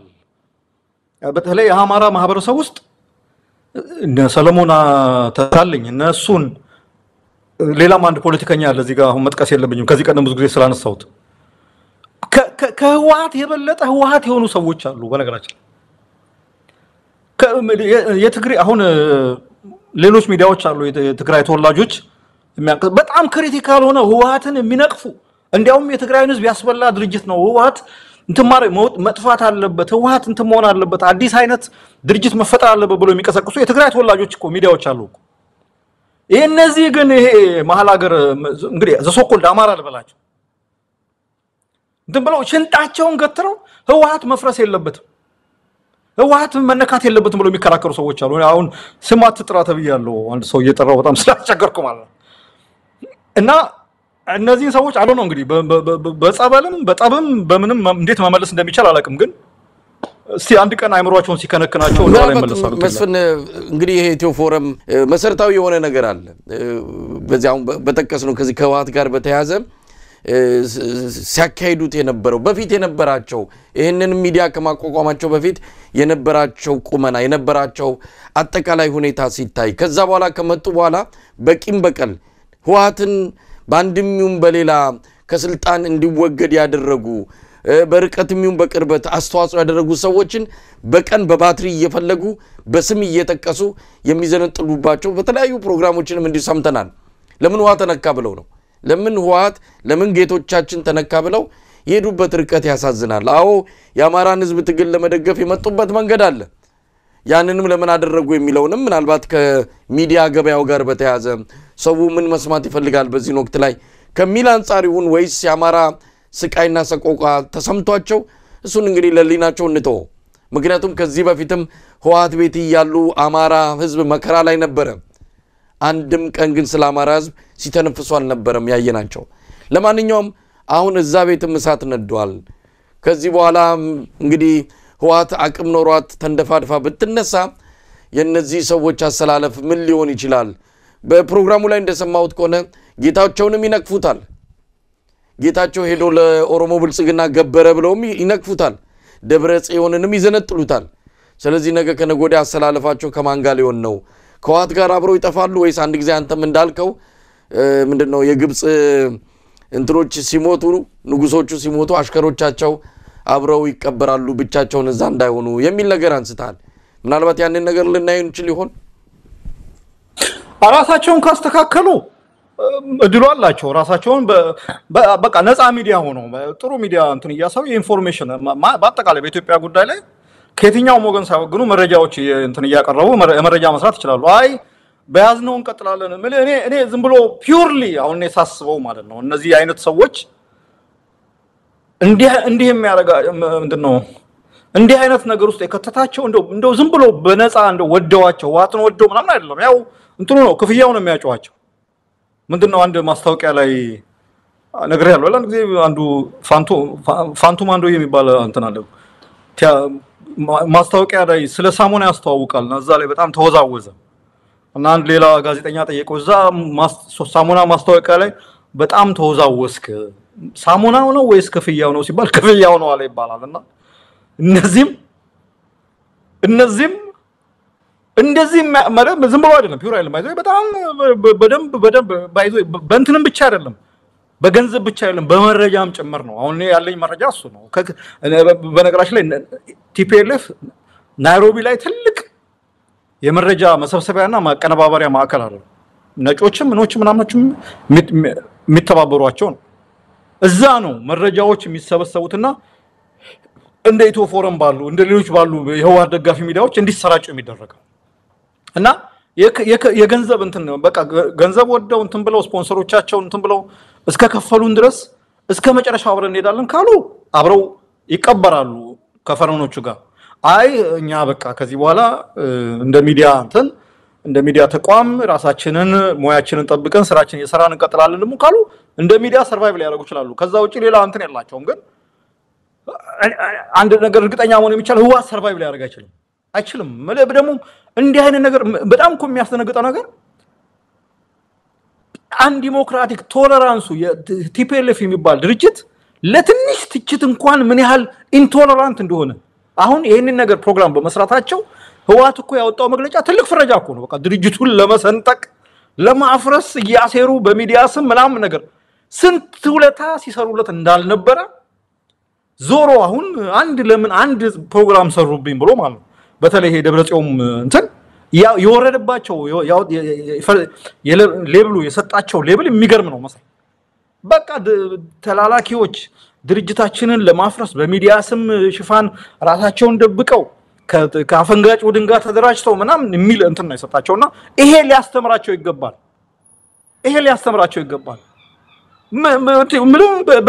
በዚህ ደረጃ አንድ ሰው ማለት ነው እኔ ይሄ ነው ምለውና ምርጫቸው ሁለት ነው ወይ መቀጠል ወይ ደግሞ አለመቀጠል ነው ይሄ ነው መሳይ መስፍን እንግዲህ ያበቃ ነው ምናልባት ኢኮኖሚው ላይ የተሰነሽ ነገር በልና ቀደምም ሲል የሚነካካዋል የዚህ ባለ ታክሲዎችን 20% ምንድነው ከትርፋችሁ ወይም ከገበያችሁ 20% ስጡኝ ብሏል እንዳልከው ነው ታች ወርዶ ምንድነው ከታክሲ ከተራ አስከባሪዎች ደንብ አስከባሪዎች ላይ ሳንቲም መለቃቀም ጀምሯል ምን ያህል የኢኮኖሚ ችግር ውስጥ እንደገባም አንዱ ማሳያ ተደርጎ እየተጠቀሰ ነው ኢኮኖሚውን በተመለከተ ብዙ ነገር ይያለው ነው ከኬንያ ምንድነው ከአፍሪካ ሶስተኛው ኢኮኖሚ ተብለን ተነግሮናል ይላል አሁን የብሉምበርግ ዘገባ ደግሞ ኬንያ ምስራቅ አፍሪካ ላይ ራሱ በልጣለች የኢትዮጵያን ኢኮኖሚ የሚል ሪፖርት እየወጣ ነው እና አብይ አህመድ ምንም አሁን በቅርቡ በስራ አስፈጻሚ ኮሚቴ ባወጡት መግለጫ ሁሉ ነገር የኢኮኖሚ ድገቱ ምንም ነገር ምንም ሳይደናቀፍ ሳይወለካከፍ ቀጥ ብሎ በጥሩ ሁኔታ እየሄደ ነው የሚል መግለጫ ሲያወጡ እውነት ይሄ ብልጽግና የሚመራው ሌላ ኢትዮጵያ አለ ወይ እኛ ምን ኖርባት አሉ እንግዲህ የህዝቡን አስተያየት ሰምተንም ነው ስለየትኛው ኢትዮጵያ ነው ያወጣው መግለጫውን ይላሉ እነሱ ግን ሁሉ ነገር ምንድነው አሸሸ ገዳሜ ነው በየጊዜው ጭፈራ ነው በየጊዜው ምረቃ ነው በየጊዜው ስለዚህ ኢትዮጵያ እየተመነጠቀች ነው እንደማ አብይ አህመድ ያለው ከብልጽግና ጫፍ ላይ ደርሰናል በቃ ልንገባ ነው ብልጽግና ሙሉ በሙሉ ኢትዮጵያ ከነሙሉ ከግር ጥፍሯ እስከ ራስ ጸጉሯ ድረስ ልትገባ ነው ብሎናል ለማንኛውም እንዴት አየው አሜሪካ ደግሞ ከጎን የለም ችግር አለ ዜጎች የተጠንቀቁ ይያለች ነው ማንንን እንመን መሳይ እንትን ነገር ነው እኮ የኢትዮጵያ አሁን የኢኮኖሚ በተመለከተ ሶስት እንትኖች አሉ እዚህ ጋር ሶስት መለኪያዎች አሉ ለኔ ፓራሜትርስ ነው የሚባለው እንደዚህ አሁን የዓለም አቀፍ ተቋማት የሚባሉ እንደ IMF ወርልድ ባንክ UNDP ምናምን የሚያወጣቸው መረጃዎች አሉ ሪፖርቶች አሉ እነሱ ብልጽግና ከሚያወጣው ፕሮግራም ጋር ፈጽሞ የተቃረኑ ናቸው በቁጥርም በአሃዝም በእንትን በይዘት እነሱ የሚሉት ሌላ ነው ብልጽግና ደግሞ የብልጽግና መንግስት የሚለው ሌላ እንዳልከው ነው ብልጽግና የብልጽግናው ጫፍ ላይ ደርሰናል በቃ ተመችቶን እንግዲህ ብልጽግና ማለት እኮ ዌልፌር ማለት ነው እዚህ አውሮፓ ማለት ነው አውሮፓ አሁን የበለጸገ ነው አይደለ የበለጸገው ሀገር ይባላል አይደለ ስሙ ራሱ የበለጸገው ሀገር ሲባል አንድ ሀገር ሲበለጽግ ሀብቱ ከመበልጸጉ የተነሳ መንግስት ዜጎቹን በተለያየ መንገድ የሚደጉሙበት ስራ ላጣው ገንዘብ ምንም ሳይሰራ ዌልፌር የሚሰጥበት ሀገር እኮ ነው ብልጽግና ማለት ያ ነው ብልጽግና ማለት ህክምና በሽበሽ የሆነበት ማለት ነው በቃ አንድ ሰው ታክስ በሚከፍልበት ሀገር ውስጥ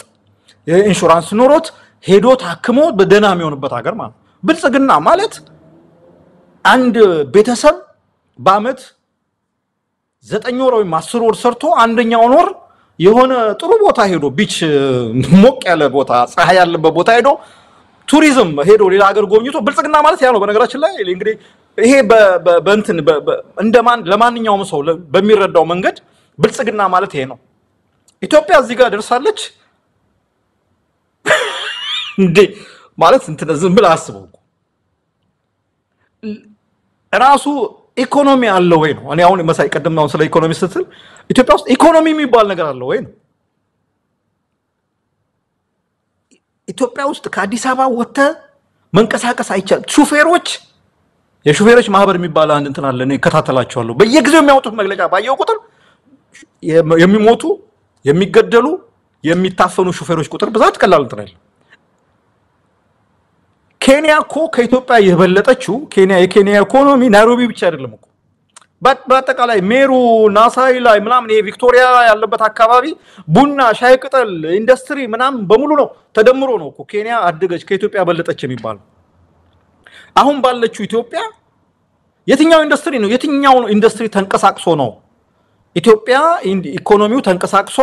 ስራ መፍጠር ችሎ ለመንግስት ታክስ ማስገባት ችሎ ኢትዮጵያ ውስጥ ሰርኩሌሽን ኢኮኖሚክ እንትኑ ፍሰቱ እንደተጠበቀ ነው የለም እኮ እንኳን ኢኮኖሚ ሰው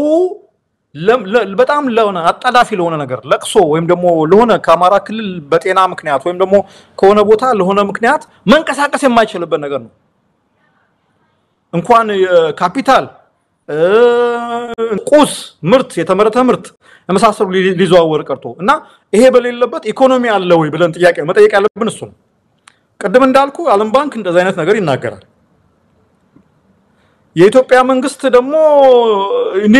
ቁጥሩንም ምናምን ከየት እንደሚያመጡት አላውቅም ችግር የለባቸውም እነሱ በነገራችን ላይ ላጥ አድርገው ነው ቁጥር ምናምን የሚሰጡት እዚህ እንትን አማራ ክልልም ፋኖ ላይ አሁን ፋኖ ላይ የሚሰጡት መግለጫ አሁን አንድ ባለስልጣን ሲናገር ነበርና 80% እንትን ተቆጣጥረናል 10000 ፋኖ 10000 ታጣቂ አስገብተናል ቁጥር ላይ መቼም ችግር የለባቸውም እነሱ እንትን ብለን መሳቅ ነው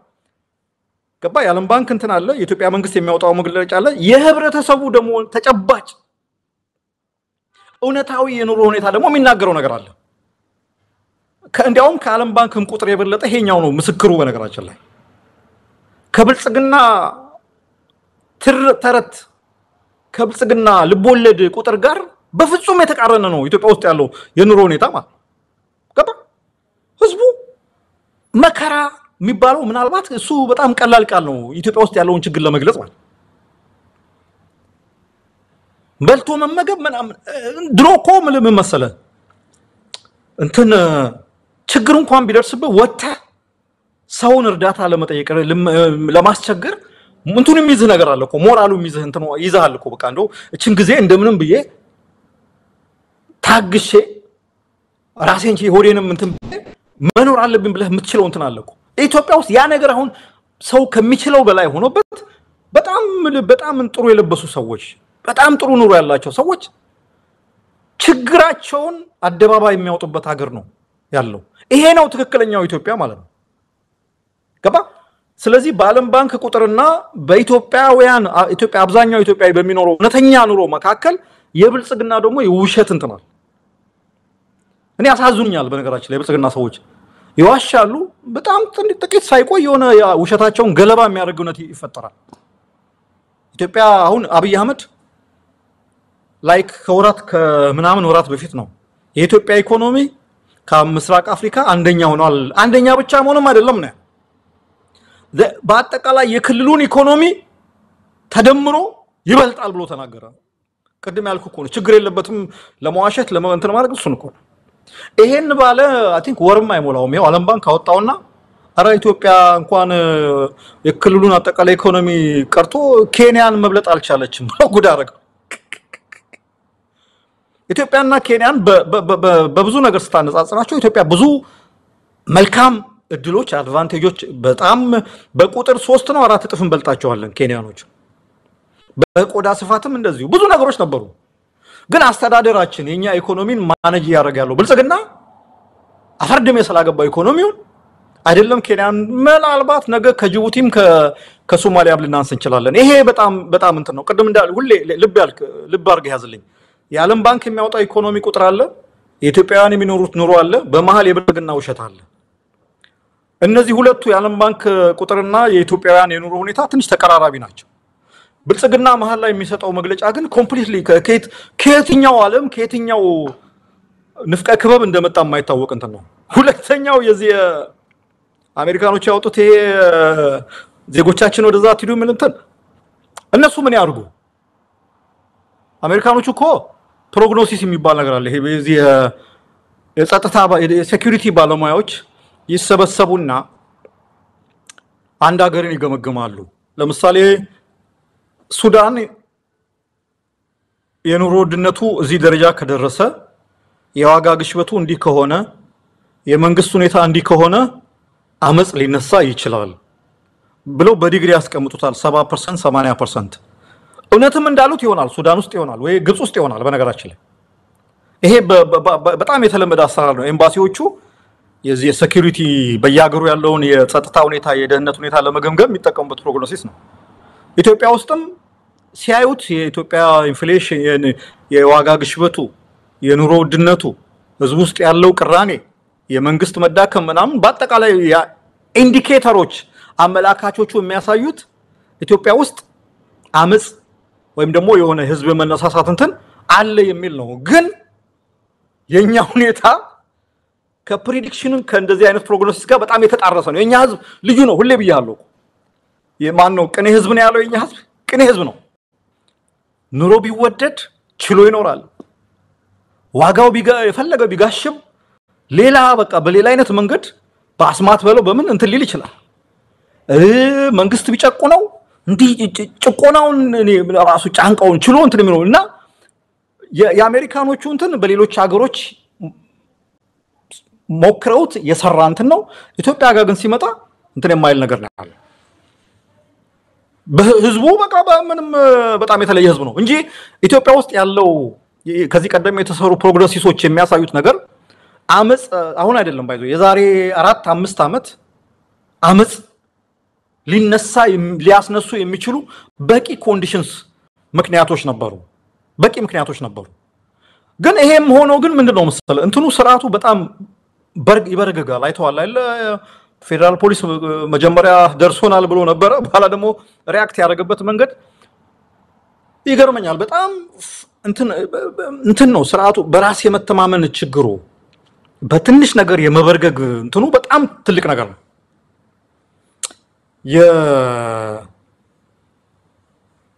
ኦልሞስት ኢትዮጵያ የሴኩሪቲ ስቴት ነች በቃ ኢትዮጵያ ውስጥ አሁን አዲስ አበባ ውስጥ ብቻ ኢትዮጵያ የሚባለው እንቶ አሁን ብልጽግና እኮ አዲስ አበባ ነው የሚያሳልደው አዲስ አበባ ውስጥ ፌደራል ፖሊስ አለ አዲስ አበባ ፖሊስ አለ የሪፐብሊካን ጋርድ አለ የኦሮሚያ ፖሊስ አለ በነገራችን ላይ አዲስ አበባ ውስጥ የሴኩሪቲ እንትኑ እንት ነው ኮሬ ነገኛ አለ ማን ነው ይሄ ጋሼና ስርና አለ የኦሮሚያ ጸጥታ መዋቅሮች በሙሉ አዲስ አበባ ውስጥ ነው ያሉት በሙሉ ማለት ይቻላል ወደ 6-7 የጸጥታ መዋቅሮች አሉ ህዝቡን እንዲያርገው ነው ጠርነፎ ያያዙት ማለት እንዲያውም አንድ ጓደኛዬ በቅርብ አንድ ሲነግረኝ ነበር የሚገርም ነገር ነው ምንድነው ህዝብ ፈዘዘ ምናምን ስለው መስፍኔ ድሮ ህወሓት 1 ለ5 ነበር የጠረነፈው መጠርነፍ አንድ ሰው 5 ሰው ነበር የሚጠረነፈው እነዚህ ደግሞ አሁን እየሞከሩ ያሉት ለአንድ ሰው 10 ጠርናፊ ነው ገባ በጣም ሪቨርስ ነው 10 ጠርናፊ ነው ለማምጣት እየሞከሩ ያሉት በዚህ ሁኔታ ነው አሁን ህዝቡ ውስጥ ያለው ፍርሃትና እንትን 10 ለ1 ማለት ነው 10 ለ1 ማለት ነው 10 ሰው አንድ ሰውን ይጠረንፋል በፊት እኮ አንድ ሰው ነበር 5 ሰውን እንዲጠረንፍ ህወሓት የሞከረው ግን እንደዛም ሆኖ ግን በጣም ይፈራሉ አንድ ነገር በተከሰተ ቁጥር ሊስት አላቸው አዲስ አበባ ውስጥ እነዚህ ተጽዕኖ ፈጣሪ ወጣቶች የሚባሉ አመጽ ቢነሳ ግንባር ቀደም አስተባባሪ ሆነ የሚባሉ በቃ ሄደው ሊስት አድርገው ሄደው ያስራሉ ማሰር ነው እንትን ያለበት ሁኔታ ነው ያለው ግን ዞሮ መሰለ 10 ለ1 ማረጉት 20 ለ1 ማረጉት ስራ እንትን ውስጥ ህዝብ ውስጥ ያለው እንትን ምንድነው ይባለው ብሶት በአንድ መንገድ ወይም በሌላ መንገድ መፈንዳቱ አይቀርም አሁን እሱን ነው በጣም ያረጋገጠልኝ እንትን እሱ ይፈነዳል ምክንያቱም እንትኑ ከሚቻለው በላይ ነው የሚሆነው አስቀይ ምናልባት የኛን ህዝብ እንትን ማየት ያለበት ቀደም ቀኔያም ህዝብ ነው ያልኩ ለዛ ነው እንትኑ ትግስቱ በጣም እንትን ነው ልክ የለሽ ነው ወሰን የለውም ግን የሆነች ፖይንት ላይ የሆነች ደረጃ ላይ ነጥብ ላይ ሲደርስ የማይመለስ እንትን ነው አነሳስ ነው የሚነሳው ያን ጊዜ ወየውላቸው እንደዚህ ነው እና ይሄ ነው ምለው መሳይ በጣም አመሰግናለሁ መስፍን ብዙ ጉዳዮችን ምክንያቱም ቆይተን ስለተገናኘን የከራረሙ ጉዳዮችንም አንስተን ነው የተወያየ ነው በጣም አመሰግናለሁ እንግዲህ ተመልካቾቻችን ያው ሁሉ ጊዜ እንዳጠፋ ይጠይቃሉ ያው አንተ ደግሞ በሚመች ጊዜ የህይወቱም አለ የተለያዩ ነገሮችም አሉ ብዙ ስራ ብዙ ድስቶችን የጣርክነና ያው ጊዜ ሰጠ ደሞ ዳግም እንደምንገናኝ ተስፋ አደርጋለሁ መስፍን በጣም ነው ማመሰግነው አልበርታ መሳይ እኔም አመሰግናለሁ እሺ ተመልካቾቻችን በዚህ የዛሬውን ስርጭት አብቅተናል ስለተከታተላችሁን ከልብ እናመሰግናለን መስፍንንም እናንተንም ከልብ በማመስገን የዛሬውን በዚሁ እናበቃለን ነገ በተመሳሳይ ሰዓት እንገናኝ ኢትዮጵያ በክብር ለዘላለም ትኑር ጤና ይስጥልን